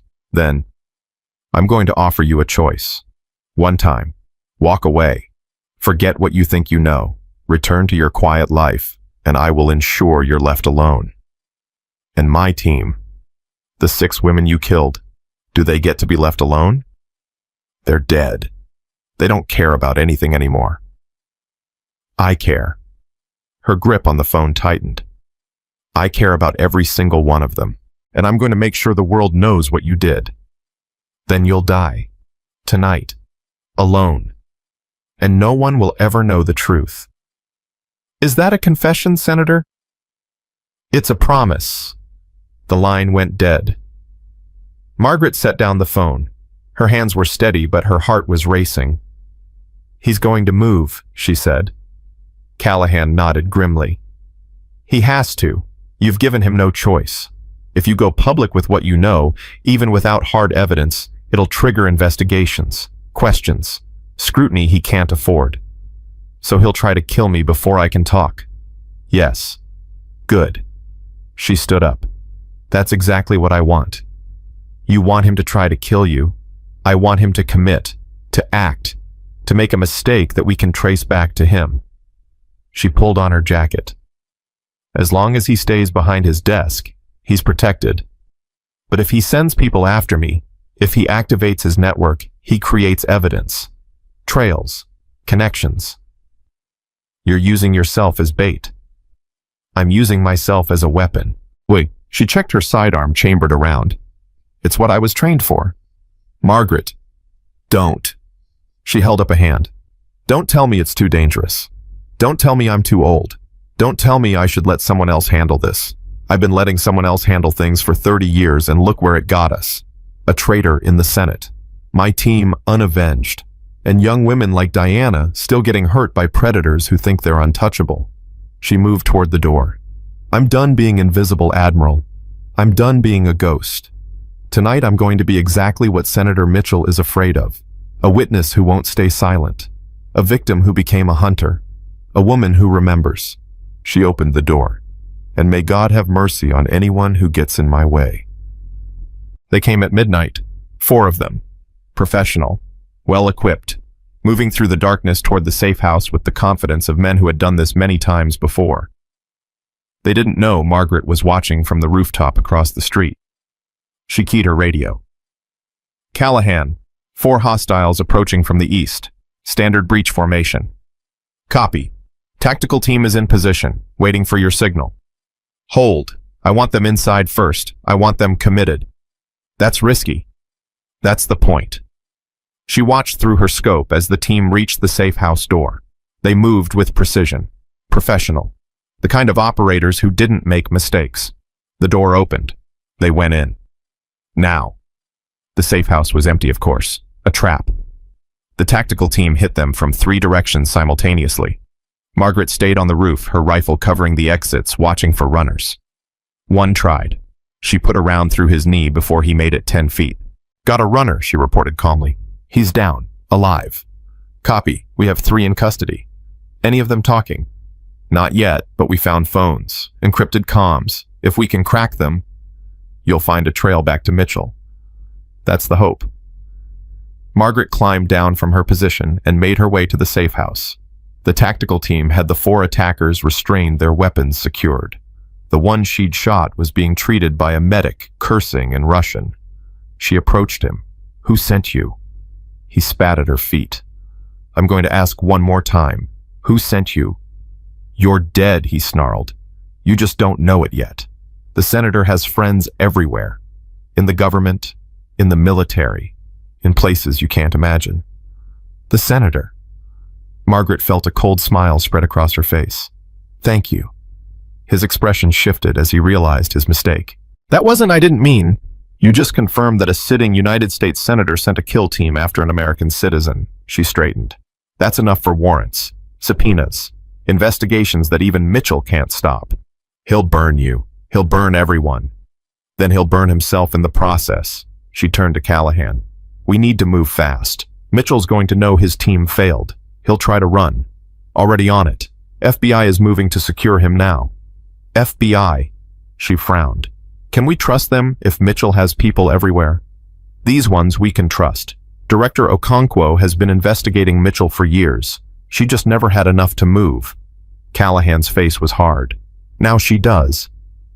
Margaret looked back at the wounded operative, at the blood spreading across the concrete, at the end of 30 years of silence. Then let's finish this. Senator Warren Mitchell was arrested at 3:47 a.m. in his Georgetown townhouse. Margaret watched from across the street as the FBI agents led him out in handcuffs. He was still wearing his pajamas. His silver hair was disheveled. For the first time since she'd known of him, he looked old, frightened, human. He saw her watching. Their eyes met across the distance. She didn't smile, didn't gloat, didn't feel the triumph she'd expected to feel. She felt empty. 30 years, 6 dead teammates, thousands of nights of nightmares, all because of this small, frightened man in expensive pajamas. It wasn't enough. Justice could never be enough. But it was a start. Callahan appeared beside her. It's over, he said quietly. No. She shook her head. It's not over. Mitchell didn't act alone. He had handlers, networks, people who protected him for decades. They're still out there. We'll find them. Will we, or will they find someone else to protect? Someone else to hide behind? She turned to face him. This isn't about one man. It's about a system that allowed one man to betray his country for 30 years without consequences. That system is still there, still operating, still protecting predators. What are you saying? I'm saying I'm done hiding, done being invisible, done pretending I don't have skills that could make a difference. She took a deep breath. I want back in Admiral, Not as a clerk, not as a ghost, as myself, as the operator I was trained to be. Callahan studied her face for a long moment. You're 54 years old. I'm aware. You've been out of the game for 30 years. Some things you don't forget. And if we find more Kingfishers, more Mitchells, more people who need to be stopped, then we stop them. Her voice was steel. However many there are, however long it takes, we stop them. Callahan was quiet for a long moment. Then he reached into his pocket and pulled out something small, metallic, a challenge coin. SEAL Team insignia. Welcome back, Spectre. Margaret took the coin. It was warm from his hand, solid, real. Thank you. Don't thank me yet. What comes next is going to be harder than anything you've done before. I know. She closed her fingers around the coin. I'm counting on it. Across the street, Mitchell was being loaded into a federal vehicle. The media was starting to arrive. Cameras, lights, questions shouted into the pre-dawn darkness. The story was about to break, and for the first time in 30 years, Margaret Thornton was ready to be seen. The hospital room was quiet when she arrived. Diana was awake, sitting up in bed, a tablet in her hands. She looked up when Margaret entered, and her face broke into a smile that made her look even younger than her 24 years. You're alive. Disappointed. Relieved. Diana set down the tablet. It's all over the news. Senator Mitchell, the arrest. They're saying he was a Russian asset. He was. And you... Diana's eyes widened. They're saying you helped catch him, that you were the key witness. Something like that. Is it true what they're saying about your past, about the ghosts? Margaret sat down in the chair beside the bed, the same chair she'd occupied 2 nights ago, when everything had started to unravel. Yes, it's true. You were a spy, a real spy. All those years you were just processing medical records. I was hiding from my past, from my memories, from who I used to be. Margaret paused. I thought being invisible would keep me safe. I thought if I was quiet enough, still enough, the world would forget I existed. But it didn't work. No, it didn't. She looked at Diana, really looked at her. Because you can't hide from who you are. Sooner or later, the truth comes out. The only question is whether you face it on your own terms or whether it faces you. Diana was quiet for a moment. Then, what happens now? Now I stop hiding. I take everything I learned, everything I survived, and I use it. Not for revenge, not for recognition, for people like you, people who deserve someone in their corner. People like me, people who are brave enough to speak up, who are strong enough to fight back, who refuse to be silenced. Margaret leaned forward. You reported Morrison when everyone told you not to. You tried to warn me when you could have stayed safe. You took a bullet for someone you barely knew. Anyone would have. No, they wouldn't. Most people look the other way. Most people protect themselves. You didn't. She reached out and took Diana's hand. That's rare. That's valuable. And that's exactly the kind of person I want to help. Help how? I'm being brought back in. Some kind of advisory role, training program. They want me to teach the next generation what I know. Margaret squeezed her hand. I want you to be part of it. Diana's breath caught. Me? You. You have courage. You have integrity. You have the instincts. Margaret smiled slightly. You're also stubborn as hell and refuse to quit. Those are the exact qualities I look for. But I'm just a petty officer. I'm nobody special. I was a nobody too. A small woman who everyone underestimated. A ghost who everyone forgot. Margaret stood. Being a nobody is where all the best people start. What matters is where you finish. She moved toward the door, then paused. Think about it. When you're healed, when you're ready, find me. I'll be waiting. Diana's voice stopped her at the threshold. Ms. Thornton Margaret. She turned. Thank you. For everything. For listening on the bus. For saving me from Morrison. For showing me that it's possible to survive the impossible. Diana's eyes were bright with tears. for proving that it's never too late to be who you were meant to be. Margaret felt something crack open in her chest, something that had been frozen for 30 years. "That's the thing about ghosts," she said quietly. "We never really die. We just wait for the right moment to come back." She walked out into the morning light. The waiting was over. The mission had just begun. 3 weeks after Mitchell's arrest, Margaret stood in a room she never thought she'd see again. The Pentagon, Sublevel 4. A corridor that didn't appear on any official floor plan leading to offices that didn't officially exist. The same corridor she'd walked through 33 years ago when she'd been young and strong and believed that serving her country meant something. She wasn't young anymore. She wasn't sure she was strong, but she was starting to believe again. Admiral Ashworth walked beside her, his footsteps echoing off walls that had witnessed decades of secrets. He hadn't spoken since they'd entered the building. Neither had she. Some places demanded silence. They stopped at a door marked only with a number 7734. The file number, her file number. "Ready?" Ashworth asked. No. He opened the door anyway. The room beyond was small, functional. A single table, 6 chairs, and walls lined with filing cabinets that contained the ghosts of operations that never happened. Callahan was already there, along with 3 people Margaret didn't recognize. A woman in her 60s with iron gray hair and the bearing of someone who had spent her life in intelligence, a man about Ashworth's age in an army dress uniform, heavy with ribbons, and a younger woman in navy whites, who couldn't have been more than 40. They all stood when Margaret entered. "Lieutenant Commander Thornton." The gray-haired woman stepped forward, her hand extended. "I'm Director Catherine Wells, CIA. I've waited a very long time to meet you." Margaret shook her hand automatically. "Director." "This is General Marcus Reed, Army Special Operations Command, and Captain Sarah Chen." Margaret's heart stopped. "Chen." The name came out strangled. "Captain Sarah Chen was my mother." The young woman's voice was steady, but her eyes glistened. "She died before I was born. I never knew her, but I've spent my entire career trying to understand who she was." Margaret couldn't breathe. Sarah Chen, Wraith, her commander, her mentor, the woman who had died apologizing for being human. "I didn't know she had a daughter," Margaret whispered. "She never told us." She didn't know. She was 6 weeks pregnant when she deployed. The doctors found out during the autopsy. The younger Chen's voice cracked slightly. "My grandmother raised me. She told me stories about my mother, but they were always incomplete, classified, hidden behind walls I couldn't get through.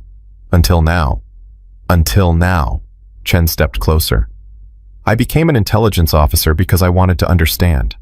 I wanted to know who my mother really was, not just the legend, not just the ghost story that people whispered about. I wanted to know the woman. She was the bravest person I ever met." The words came out before Margaret could stop them. "She held our team together when everything fell apart. She made us believe we could survive the impossible. And when they..." She stopped, swallowed hard. "When they broke her, she didn't give up anyone. She didn't betray anything. Her last words were an apology because she couldn't endure more." Tears were streaming down Chen's face now. "Thank you. Thank you for telling me that. I should have told someone years ago. I should have made sure her sacrifice was remembered." "You survived." Chen reached out and took Margaret's hand. "That's how you honored her. By living. By carrying the mission forward. By being here today." Director Wells cleared her throat gently. "Perhaps we should sit down. There's a great deal to discuss." They sat. Margaret felt like she was moving through a dream. The daughter of her dead commander. Alive. Serving. Carrying forward a legacy she'd never known. The universe had a strange sense of justice. Wells opened a folder in front of her. Inside, Margaret could see photographs, documents, the accumulated weight of 30 years of secrets. "Lieutenant Commander Thornton, we've spent the past 3 weeks reviewing every aspect of Operation Nightfall. Every decision, every failure, every cover-up." Wells's voice was heavy. "What we found was unconscionable." "Tell me." Senator Mitchell wasn't acting alone. He was part of a network that stretched through multiple agencies, multiple administrations. People who believed that certain sacrifices were acceptable for the greater good. People who decided that your team was expendable. I know. What you don't know is the extent of it. Wells slid a document across the table. This is the original after-action report. The one that was supposed to be filed after your extraction. It was suppressed, buried, replaced with a sanitized version that blamed the mission failure on intelligence errors rather than deliberate betrayal. Margaret picked up the document. Her hands were steady, but her heart was racing. This report names names. Wells continued. Mitchell, his handlers, the officials who helped cover it up. Most of them are dead now, or retired or too old to prosecute. But the record exists. The truth exists. Why are you showing me this? Because we owe you the truth. After 30 years of lies, you deserve to know exactly what happened and why. Wells leaned forward. And because we want to offer you something that should have been offered 3 decades ago. General Reed spoke for the first time. Lieutenant Commander Thornton, Operation Nightfall has been officially declassified as of this morning. Your service record has been restored. Your rank has been reinstated. And the decorations you earned have been approved for presentation. Margaret stared at him. What? You were recommended for the Navy Cross, twice. Both recommendations were buried by Mitchell's people. Reed's jaw tightened. We can't give you back the years you lost. We can't bring back your team. But we can acknowledge what you did. Officially. Publicly. For the record. I don't... Margaret shook her head. I don't need medals. I don't need recognition. Maybe not. Captain Chen spoke softly. But we need to give it. We need to stand up and say that what happened to you was wrong. That your sacrifice mattered. That the women who died deserved better than silence. My mother deserved better, she added, her voice breaking. They all did. The room was quiet for a long moment. Then Margaret spoke, her voice barely above a whisper. I never wanted to be a hero. I just wanted to complete the mission. Bring everyone home. When I couldn't do that. She stopped, gathering herself. When I couldn't do that, I wanted to disappear. To become invisible. To pretend that none of it had ever happened. And now I want to make sure it never happens again. I want to honor them. Not with medals, not with ceremonies, with action, with training the next generation to be better than we were, to survive what we couldn't.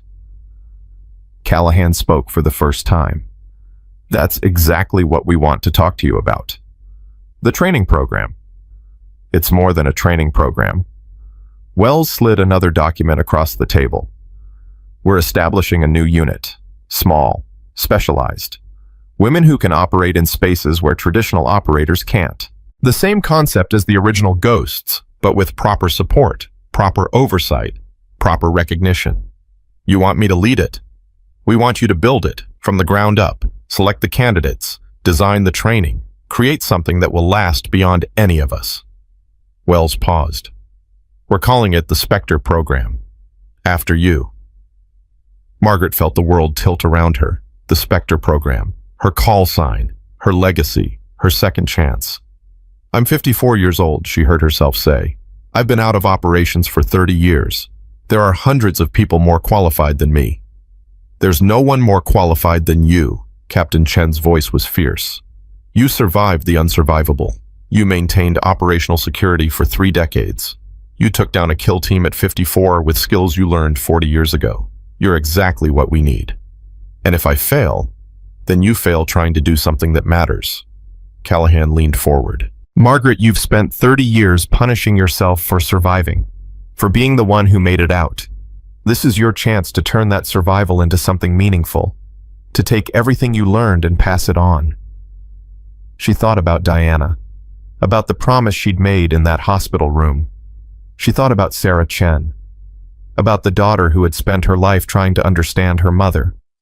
She thought about the 5 women who had died in Iraq, about their faces still vivid in her memory after 30 years, about the debt she owed them. Yes, she said. Wells blinked. Yes, I'll do it. I'll build your program. I'll train your operators. I'll create something that would make them proud. Her voice steadied. But I have conditions. Name them. First, Diana Reyes, the young woman who was shot during the attack on Norfolk. She's part of this. I'm not doing it without her. Wells nodded. Done. Second, Captain Chen stays involved, as liaison, as oversight, as connection to the past. These women need to know where they came from. They need to know whose shoulders they're standing on. Chen's eyes widened. I would be honored. Third, no more shadows, no more ghosts. If these women serve, they serve with full recognition, full support, full acknowledgement. If they die, their families know why. If they succeed, their country knows what they did. Wells hesitated. That may not always be possible. Some operations require... I know what operations require. I lived it. I died for it in every way that matters. Margaret's voice hardened. But there's a difference between operational security and deliberate erasure, between necessary secrecy and convenient forgetting. These women deserve to be remembered whatever happens. The room was silent. Then Wells nodded slowly. Agreed. We'll do everything in our power to ensure their service is recognized within the bounds of what's operationally possible. That's all I ask. General Reed stood and reached into his pocket. He withdrew a small box, opened it, and set it on the table in front of Margaret. The Navy Cross. Gold and bronze suspended from a ribbon of navy blue with a white stripe. This was earned 30 years ago, he said quietly, by a young woman who went into hell and brought out something that mattered. It's been waiting for you ever since. Margaret stared at the medal, at the weight of recognition, at the end of 30 years of silence. She didn't cry. She'd used up all her tears decades ago, but something inside her finally started to heal. The ceremony was private. 12 people in a room that could have held 100. No press, no cameras, no public record. But for the first time, there were witnesses. Admiral Ashworth pinned the medal to her chest himself. His hands were steady, but his eyes were bright. For extraordinary heroism in combat, he said, his voice formal. For actions above and beyond the call of duty. For sacrifice that went unrecognized for far too long. He stepped back and saluted. Lieutenant Commander Thornton, thank you for your service. Margaret returned the salute. It felt strange after so many years. Strange and right. Captain Chen approached next. She was carrying something, a photograph in a simple frame. 6 women standing in front of a helicopter. Young, strong, alive. I found this in the archives, Chen said. It's the only picture that survived. I thought you should have it. Margaret took the photograph with trembling hands. There they were. Sarah Chen, codename Wraith, standing at the center with her confident smile. Lisa Brooks, codename Phantom, with her arm around Chen's shoulders. Maria Williams, codename Shadow. Jennifer Taylor, codename Shade. Kim Kowalski, codename Whisper. And Grace Park, codename Echo. And at the edge of the group, a young woman with dark hair and fierce eyes. Herself. Margaret Thornton, codename Spectre. Before the war. Before the capture. Before everything changed. I remember this day, she whispered. We'd just finished desert survival training. We were so proud, so confident. We thought we were invincible. You were. Chen's voice was gentle. In the ways that mattered. You completed the mission. You survived. You're still here, still fighting, still making a difference. They should be here too. They are. Chen touched the photograph.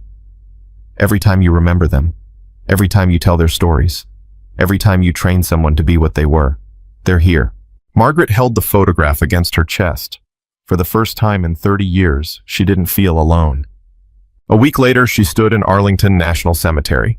The graves were simple, white marble, identical to the thousands of others that stretched across the green hills. No indication of the extraordinary women who lay beneath them. No hint of the missions they'd completed, the sacrifices they'd made. Margaret had brought flowers. 6 bundles, 1 for each of them. She started with Chen. I met your daughter, she said quietly, laying the flowers at the base of the headstone. She's beautiful, Sarah. Strong, determined, just like you. She became an intelligence officer. She spent her whole life trying to understand who you were. The wind stirred the grass.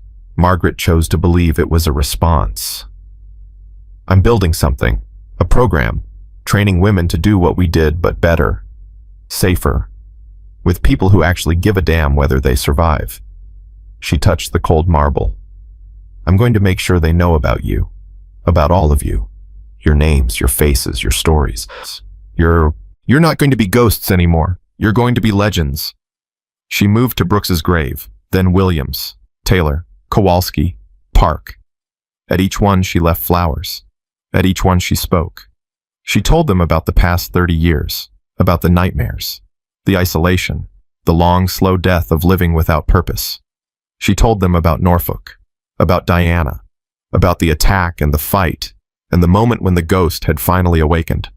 She told them about Mitchell, about the arrest, about justice finally imperfectly arriving. And she told them about the future, about the Spectre program, about the young women who would carry their legacy forward. I'm sorry it took so long, she said at the end, standing in the center of them all. I'm sorry I hid.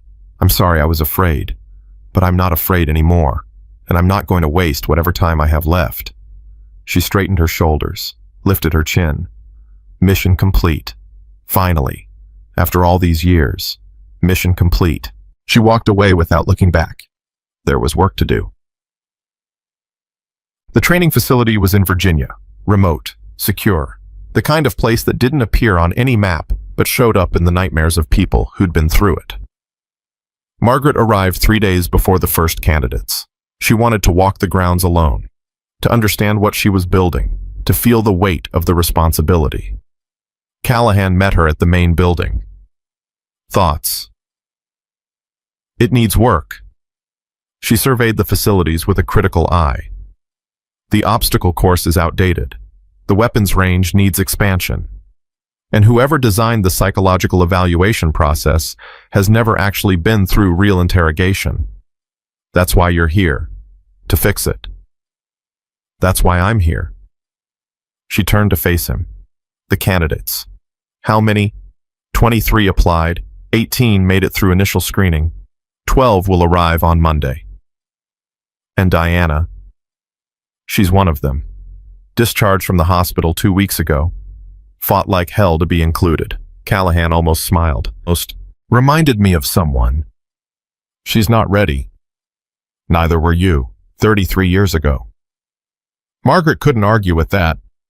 They walked the grounds together, discussing logistics, equipment, training schedules, the details of building something from nothing. It reminded her of the early days when she'd been the student rather than the teacher. There's something else, Callahan said as they approached the administration building. Something I haven't told you. What? Mitchell is talking. The FBI has been interrogating him for weeks, and he's finally breaking. He's giving up names, connections, the entire network that protected him for 30 years. That's good. It is, but he also gave up something else. Callahan stopped walking.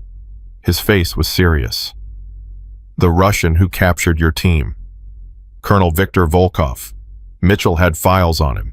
Personal files, including one very interesting piece of information. Margaret's stomach tightened. What information? Volkov had a daughter, born in 1989. She was raised by his sister after he died, grew up in Moscow, joined the FSB. So 2 years ago she defected, walked into the American embassy in Prague and offered everything she knew in exchange for asylum. Callahan paused. She's been living in the United States under a protected identity ever since. And according to the file, one of the first things she asked for was information about her father's enemies. She wanted to find me. She wanted to apologize. Margaret stared at him. What? She grew up hearing stories about the American woman who escaped, the one her father could never break. She was told you were a monster, a demon. But when she got older, when she learned the truth about what her father really did, Callahan shook his head. She realized she'd been lied to, that her father was the monster, and she's been carrying that guilt ever since. Where is she now? Here, in Virginia, about an hour away. Callahan reached into his pocket and pulled out a piece of paper. This is her address. Her real name is Elena Volkov. She's 42 years old. She's been living alone, working as a translator, trying to build a life without her father's shadow. Margaret took the paper. Her hands were trembling. Why are you telling me this? Because you've spent 30 years hating a man who's dead, and his daughter has spent her whole life being ashamed of who he was. Maybe, he hesitated, maybe there's something there, something that could help both of you. Or maybe it's a trap. Could be, but I don't think so. I've had people watching her for months. She's clean, quiet, isolated. She's not a threat. Margaret looked at the address in her hand, at the neat handwriting, at the possibility of something she'd never considered. Forgiveness, reconciliation, the chance to lay down a burden she'd carried for 3 decades. I'll think about it, she said. That's all I ask. They continued walking, but Margaret's mind was elsewhere. Elena Volkov, the daughter of the man who had tortured her, who had killed her friends, who had tried to destroy her. And now she was here, in America, waiting. The universe, it seemed, wasn't done testing her yet. That night, Margaret sat alone in her temporary quarters staring at the photograph from Arlington. 6 faces, 6 lives, 6 women who had trusted each other completely. She thought about Sarah Chen, who had died protecting them. She thought about Lisa Brooks, who had never stopped cracking jokes even in the darkest moments. She thought about Maria Williams, who had sung hymns during the interrogations to drown out the screaming. She thought about Jennifer Taylor, who had taught her how to pick locks and promised to take her to Paris someday. She thought about Kim Kowalski, who had shared her last ration bar with Margaret even when she was starving herself. She thought about Grace Park, who had died during the extraction, who had pushed Margaret into the helicopter and stayed behind to cover their escape. What would you do, she asked the photograph, if you were here? If you had the chance I have, would you forgive? The photograph didn't answer, but somewhere deep inside, Margaret thought she knew what they would say. They would tell her to stop carrying the weight alone. They would tell her that hatred was a prison and forgiveness was the only key. They would tell her that the mission wasn't about revenge. It was about building something better. She looked at the address again. Elena Volkov. Tomorrow, she decided. Tomorrow she would make a choice. Tonight she would rest. For the first time in 30 years, she slept without nightmares. Diana arrived 3 days early. She showed up at the facility gate with a duffel bag over her shoulder and determination blazing in her eyes. The guard called Margaret, who came down personally to meet her. You're not supposed to be here until Monday. I know. Diana didn't look apologetic. But I couldn't wait. I've been going crazy sitting in that apartment recovering knowing this was happening without me. The doctors cleared you. Mostly. Diana shifted her weight and Margaret noticed she was still favoring her right side slightly. They said I should take it easy. I told them easy wasn't in my vocabulary. That was stupid. Probably. Diana met her eyes. But I learned from the best. Despite herself, Margaret smiled. Come on, she said. I'll show you around. But if you collapse during training because you pushed too hard too fast, I'm going to make you run the obstacle course twice. Yes, ma'am. They walked the facility together, and Margaret found herself talking more than she had in years, about the program, about the candidates, about what she hoped to build. Diana listened, asked questions, challenged assumptions. You said you want to train women to survive the unsurvivable, she said as they reached the weapons range. But how do you teach that? How do you prepare someone for the worst moment of their life? You don't. Margaret picked up a training weapon, checked its weight, set it down again. You can't. What you can do is give them skills, tools, instincts that kick in when conscious thought fails, and you give them something else, something more important. What? Each other. Margaret turned to face her. The reason I survived Iraq wasn't because I was stronger than the others. It wasn't because I was smarter or braver or more determined. It was because Sarah Chen looked at me in that cell when we were both broken, when we both wanted to die, and she said, "You're going to live. You're going to get out of here, and you're going to make this mean something." She gave me a reason to survive. a mission beyond my own life. Diana was quiet for a moment. Then, and now you're going to give that to others. I'm going to try. Margaret's voice softened. That's the real purpose of this program. Not to create super soldiers, not to build weapons, to build families, teams that will die for each other, people who will survive because someone else is counting on them. Like you and me. Like you and me. They stood in comfortable silence, two women from different generations, bound together by circumstance and choice. Can I ask you something personal? Diana said finally. You can ask. I might not answer. The woman, Volkov's daughter, the one Callahan told me about. Diana hesitated. Are you going to meet her? Margaret was quiet for a long moment. I don't know yet. What's stopping you? Fear. The word came out before she could stop it. I've hated her father for 30 years. That hatred kept me alive when nothing else would. If I let it go... She shook her head. I don't know who I am without it. Maybe that's the point. Diana's voice was gentle. Maybe you need to find out. Margaret looked at this young woman, this brave, wounded, determined young woman who had already taught her so much about courage. When did you get so wise? I learned from the best. Margaret laughed. Actually laughed. The sound surprised her, rusty and unfamiliar. Come on, she said. Let's get you settled. You're going to need rest before Monday. These candidates are going to test everything you have. Good. Diana's eyes gleamed. I wouldn't have it any other way. They walked toward the barracks together. The sun was setting over Virginia, painting the sky in shades of gold and red. A new chapter was beginning, and for the first time in 30 years, Margaret was ready to write it. The address burned a hole in Margaret's pocket for 3 days. She carried it everywhere, felt its weight against her hip during morning briefings, touched it unconsciously during training exercises, stared at it each night before sleep finally claimed her. Elena Volkov, the daughter of the monster. On the 4th day, Diana found her sitting alone in the empty mess hall, the piece of paper unfolded on the table in front of her. You haven't gone yet. No. Diana sat down across from her.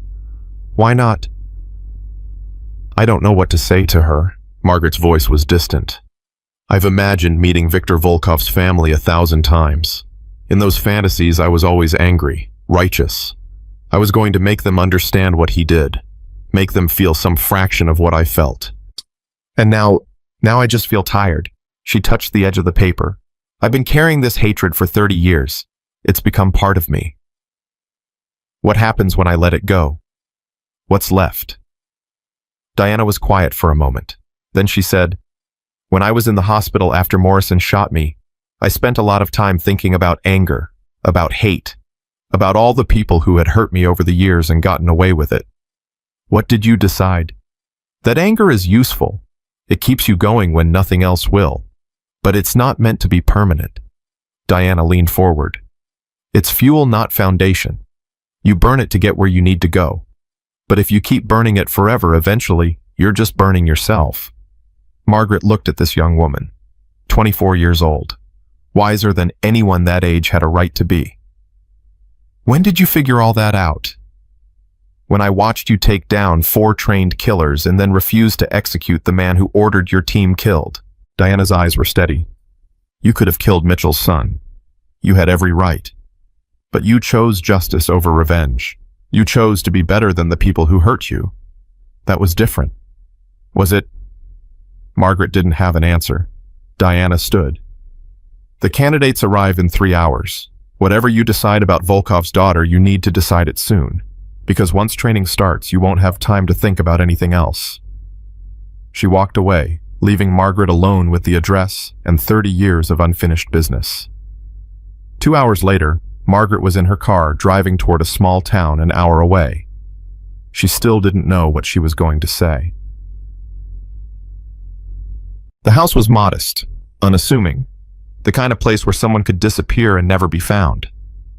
Margaret sat in her car for 10 minutes watching. Old habits. The woman inside could be a threat, could be a trap, could be exactly what Callahan said. She was a broken person seeking absolution. Only one way to find out. She walked to the door and knocked. Footsteps inside. A pause. The sound of someone checking a peephole. The door opened. Elena Volkov was 42 years old, but she looked older. There were lines around her eyes that spoke of sleepless nights. Her dark hair was streaked with gray, and her expression when she saw Margaret held no recognition. "Can I help you?" "My name is Margaret Thornton." She watched Elena's face carefully. "I think you've been looking for me." The color drained from Elena's cheeks. "Spectre." The word came out as a whisper. "You're Spectre." "I was, a long time ago." Elena's hands were shaking. She gripped the doorframe like it was the only thing keeping her upright. "I didn't think... I never believed." She stopped, took a breath. "Please, come in. Please." Margaret followed her inside. The house was sparse, clean. The furniture was functional and personal. There were no photographs on the walls, no personal touches. It reminded Margaret of her own apartment, back when she'd been hiding from the world. They sat across from each other at a small kitchen table. Neither spoke for a long moment.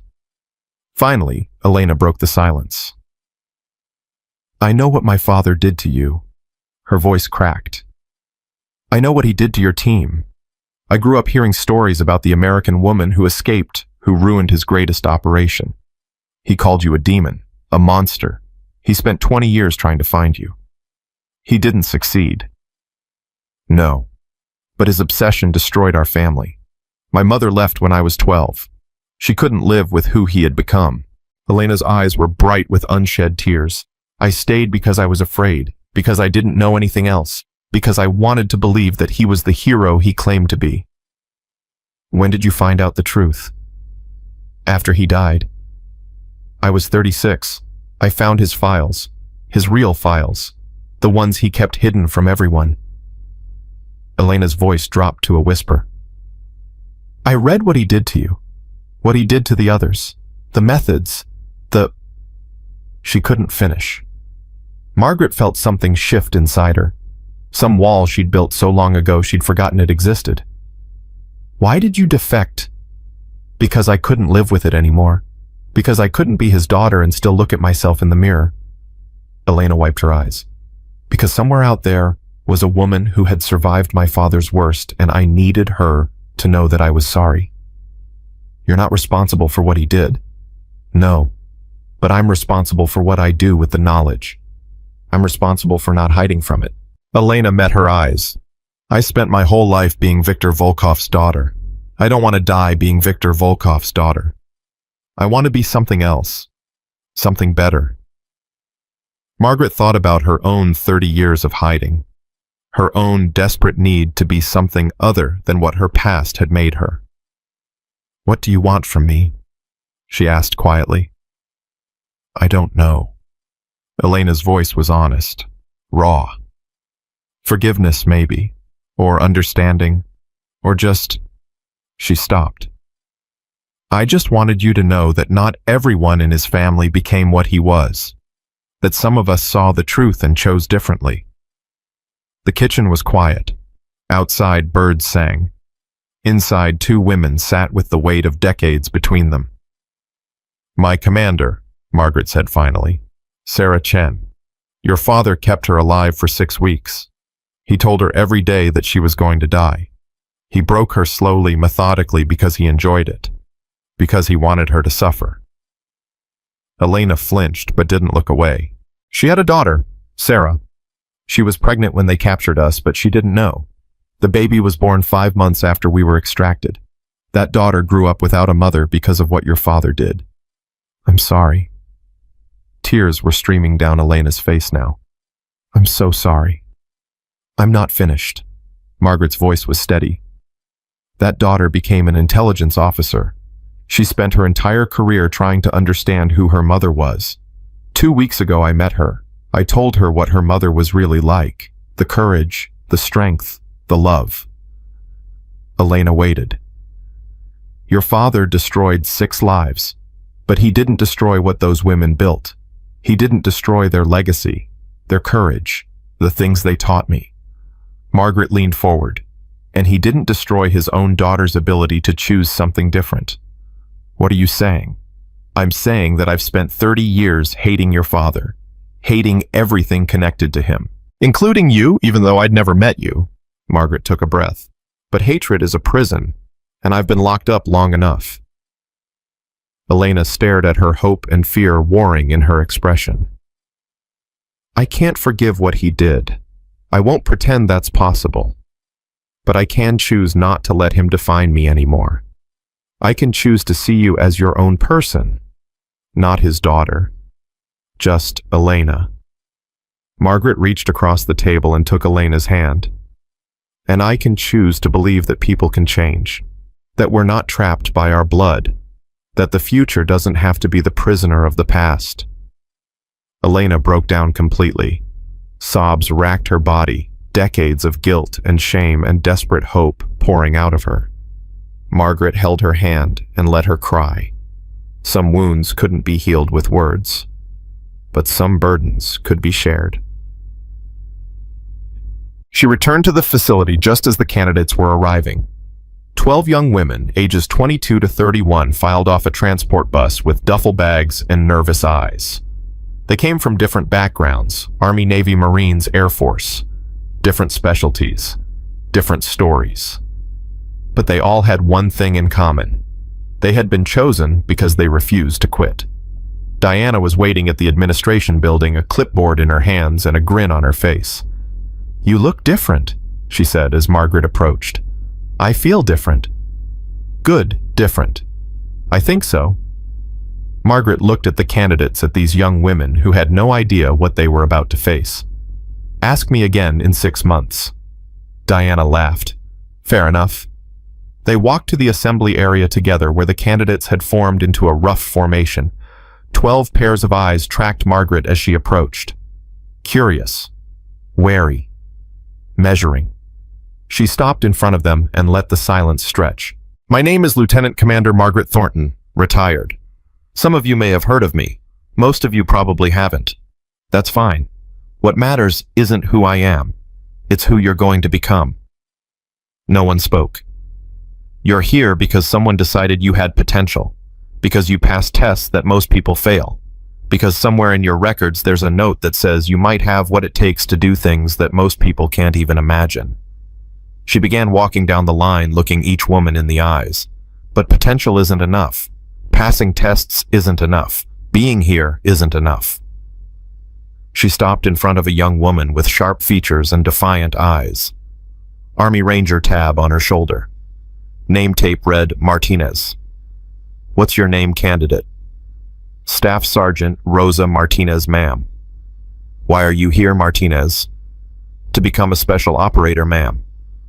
Wrong. Margaret's voice cracked like a whip. Try again. Martinez hesitated. To serve my country, ma'am. Also wrong. Margaret moved on to the next candidate. What about you? Why are you here? The next woman was Navy Petty Officer, First Class Name Tape, Johnson. To prove that women can do anything men can do, ma'am. Wrong. Margaret moved down the line, asking each candidate the same question, rejecting each answer. Finally, she reached Diana, standing at the end of the formation. Reyes, why are you here? Diana met her eyes. To survive, ma'am, and to make sure the people I care about survive too. Margaret let the answer hang in the air for a moment. Closer. She turned to address them all. The correct answer is this. You're here to build something. Not skills. Not reputations. Not careers. You're here to build something that will last longer than any of you. Something that will save lives you'll never know. Something that will change the world in ways you'll never see. She walked back to the front of the formation. 33 years ago, I was part of a team, 6 women. We trained together. We fought together. We were captured together. 5 of them died. I survived. For 30 years, I asked myself why. Why me? Why did I make it when they didn't? What was the point of my survival? The candidates were absolutely still. I finally have an answer. I survived so I could be here, so I could train you, so I could take everything I learned and pass it on. Her voice hardened. So the next generation of operators would be better than we were, smarter, stronger, more prepared. So the next time someone faces the impossible, they have a better chance of making it through. She paused, letting the words sink in. This program is going to break you down and build you back up. It's going to test everything you think you know about yourself. Some of you won't make it. That's not a threat. That's a fact. What matters is what you do when you hit your limit. Whether you find something beyond it or whether you quit. Martinez spoke up. Ma'am, what happened to the 5 women who died? They were murdered by a traitor who sold them to the enemy. Margaret's voice was flat. That traitor spent 30 years in power protected by people who valued his connections more than their conscience. 3 weeks ago, he was arrested. He's going to spend the rest of his life in prison thinking about what he did. You caught him. We caught him. Together. She looked at Diana. Because that's what teams do. They complete the mission, no matter how long it takes, no matter what it costs. She stepped back. Training begins at 0500 tomorrow. Get some rest. You're going to need it. The candidates dispersed, talking among themselves in low voices. Margaret watched them go, seeing echoes of herself and her teammates in their young faces. Diana approached. That was quite a speech. It was the truth. I know. That's what made it powerful. They stood in comfortable silence for a moment. Then Diana asked, "How did it go with Elena?" Margaret considered the question. Better than I expected. She's not what I imagined. What did you imagine? A monster's daughter. Someone twisted by what he was. Someone I could hate without guilt. Margaret shook her head. Instead, I found a woman who's spent her whole life trying to escape her father's shadow. Just like I've spent my life trying to escape mine. What happens now? I don't know. Maybe nothing. Maybe we never see each other again. Margaret paused. Or maybe we help each other heal. Figure out how to be something other than victims. That sounds like growth. It feels like exhaustion. But there was the faintest hint of a smile at the corner of Margaret's mouth. Come on. We have a lot of work to do before tomorrow. The weeks that followed were brutal. Margaret pushed the candidates harder than anyone had ever pushed them. 5-mile runs in full gear. Live fire exercises in the dark. Interrogation resistance training that left them shaking. Psychological evaluations that stripped away every defense they'd built. 4 dropped out in the first month. 3 more requested transfer in the second. By the end of the 3rd month, only 5 remained.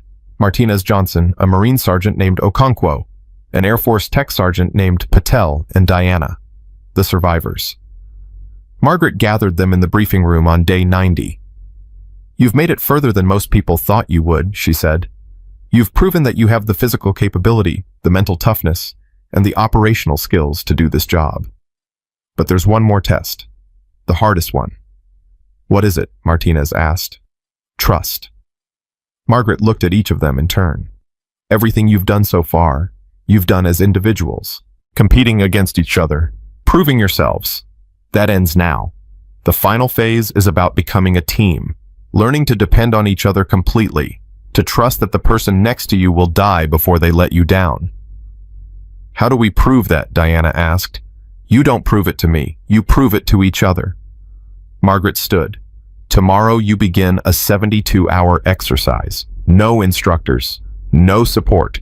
Just the 5 of you working together to complete a series of objectives that are designed to be impossible for any individual. Either you succeed as a team or you fail as individuals. There is no middle ground. The 5 candidates exchanged glances. Margaret could see the calculation in their eyes. The uncertainty. The fear. Good. Fear was appropriate. Any questions? Johnson raised her hand. Ma'am, you've told us about your team, about how they trusted each other, about how that trust saved your life. She hesitated. What if we're not capable of that? What if we don't have what it takes to be what they were? Margaret was quiet for a moment. Sarah Chen asked me the same question once, the night before our first mission.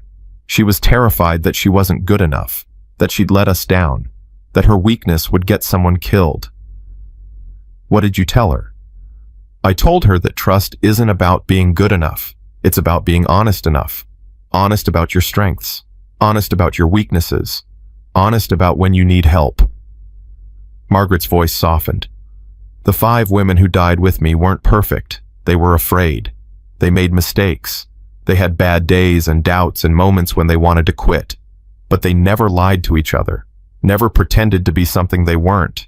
And when it mattered most, they gave everything they had. She looked at the 5 candidates. That's all I'm asking of you. Not perfection, not superhuman capability, just honesty, just commitment. Just the willingness to give everything for the people standing next to you. She paused. Can you do that? 5 voices answered as one. Yes, ma'am. Shot.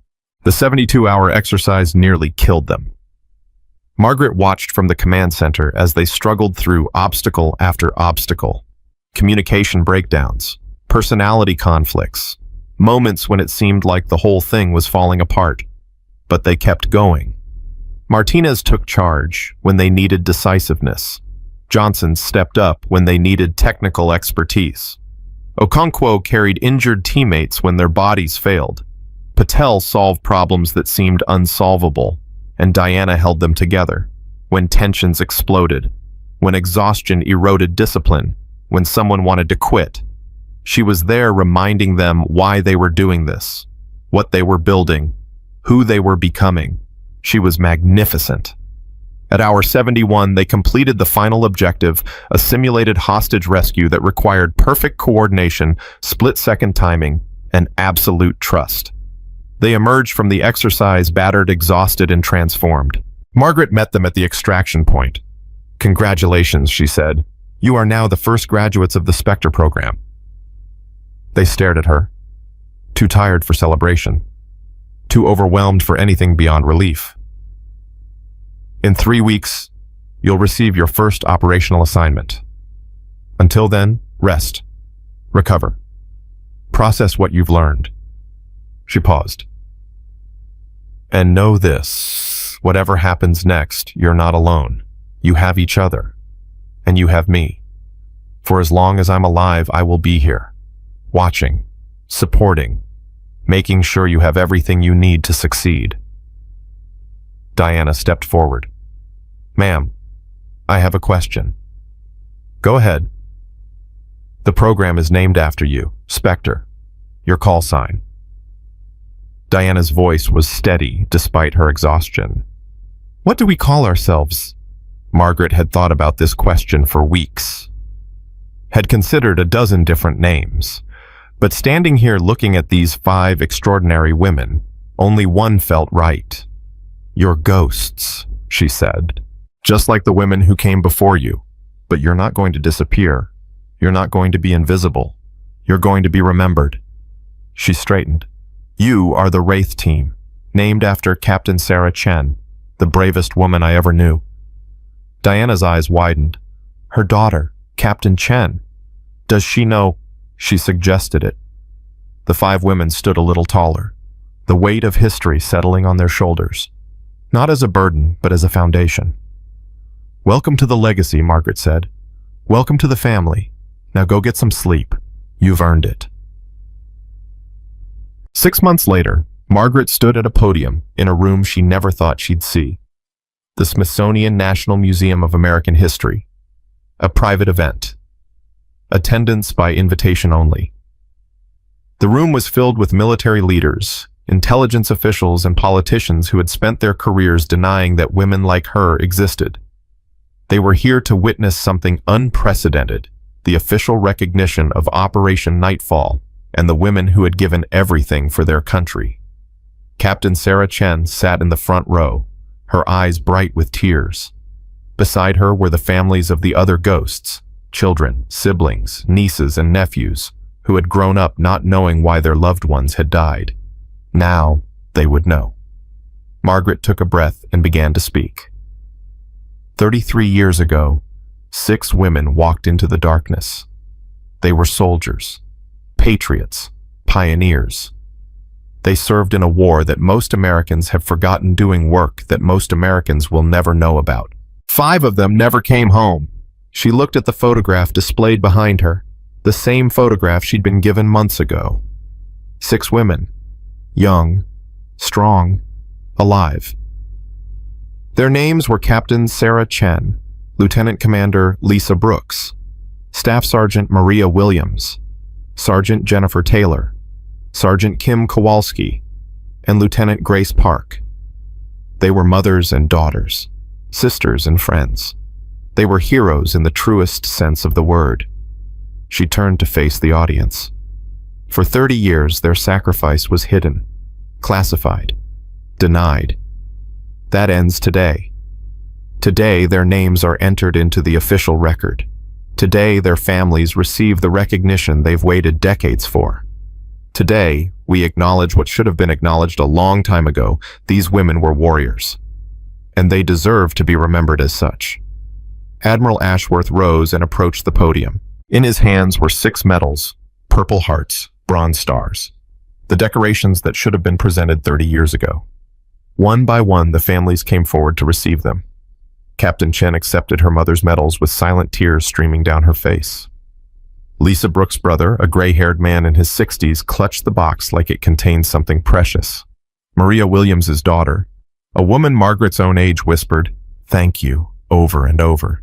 Jennifer Taylor's sister collapsed into sobs. Kim Kowalski's nephew stood ramrod straight, marine dress blues immaculate, honoring his aunt with the dignity she deserved. Grace Park's mother, 93 years old, fragile and fierce, took her daughter's medals and looked at Margaret with eyes that held no accusation, only gratitude. When it was over, Margaret returned to the podium. I was asked to say something about legacy today, about what these women left behind. I'm not good at speeches. I'm not good at finding the right words for things that words can't capture, but I'll try. She paused, gathering herself. Legacy isn't about medals. It isn't about recognition or monuments or official records. Legacy is about what we do with the time we have, the choices we make, the people we help, the things we build. She looked at Diana sitting in the second row with the other members of Wraith Team. 30 years ago, I survived because Sarah Chen ordered me to survive. She told me to make it mean something, to take what they had taught me and pass it on. I failed at that for a long time. I hid, I gave up. I forgot why I was still alive. Her voice steadied. I'm not hiding anymore. I'm not giving up. And I'm not going to forget again. She looked out at the audience. These women died believing in something bigger than themselves. They died trusting that their sacrifice would matter. It's taken 30 years, but I finally understand what they meant. Their sacrifice mattered because it gave someone the chance to do better, to be better, to build something that would last. She stepped back from the podium. Their legacy isn't me. It's not this ceremony. It's not these medals. She gestured toward Diana and her team. It's them. The next generation.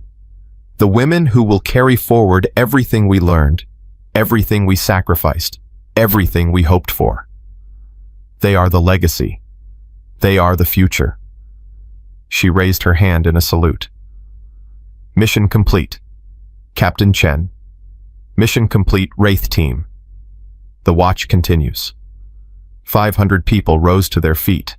The applause was thunderous, but Margaret barely heard it. She was looking at the photograph of 6 young women standing in front of a helicopter, and for just a moment, she could have sworn they were smiling. Later that night, Margaret stood alone on a balcony overlooking the National Mall. The monuments glowed white against the darkness. The city hummed with life around her. Diana found her there. Big day? Yes. How do you feel? Margaret considered the question. For 30 years, she'd felt only 2 things, pain and numbness. Anger and emptiness. The weights that survivors carry when they've lost everyone they love. But standing here now, she felt something else. "I feel finished," she said quietly. "Not done, not ready to quit, just finished with the old chapter, ready for the new one." "What's in the new chapter?" "I don't know yet." Margaret turned to face Diana. "That's the point, isn't it? We don't know what's coming. We can't control what the world throws at us. All we can control is how we respond, whether we hide or fight, whether we give up or keep going, whether we face the darkness alone or stand together." Diana nodded slowly. "So what do we do now?" Margaret looked out at the city, at the monuments built to honor people who had faced the impossible and refused to quit, at the lights of a nation that still believed in something worth fighting for. "We train, we prepare, we build, and when the time comes when someone needs us, we answer." She straightened her shoulders. "That's what ghosts do. We watch, we wait, and when the darkness comes, we meet it. Together, together." They stood in silence for a long moment. Two women, two generations, one legacy. Then Diana spoke again, her voice soft. "Thank you for everything, for seeing something in me when nobody else did, for teaching me that survival isn't just about staying alive, for showing me what it means to be part of something bigger than myself." Margaret felt the words land somewhere deep inside her, in a place she'd thought was dead. "I should be thanking you," she said. "You brought me back. You reminded me who I was supposed to be. You gave me a reason to stop hiding and start living again." "So we saved each other." "I suppose we did." Diana smiled, that fierce, determined smile that reminded Margaret so much of Sarah Chen. "What do you think happens next after the training, after the missions, after we've done everything we can do?" Margaret looked up at the stars, the same stars that had watched over her in Iraq and Virginia, in every place she'd ever been.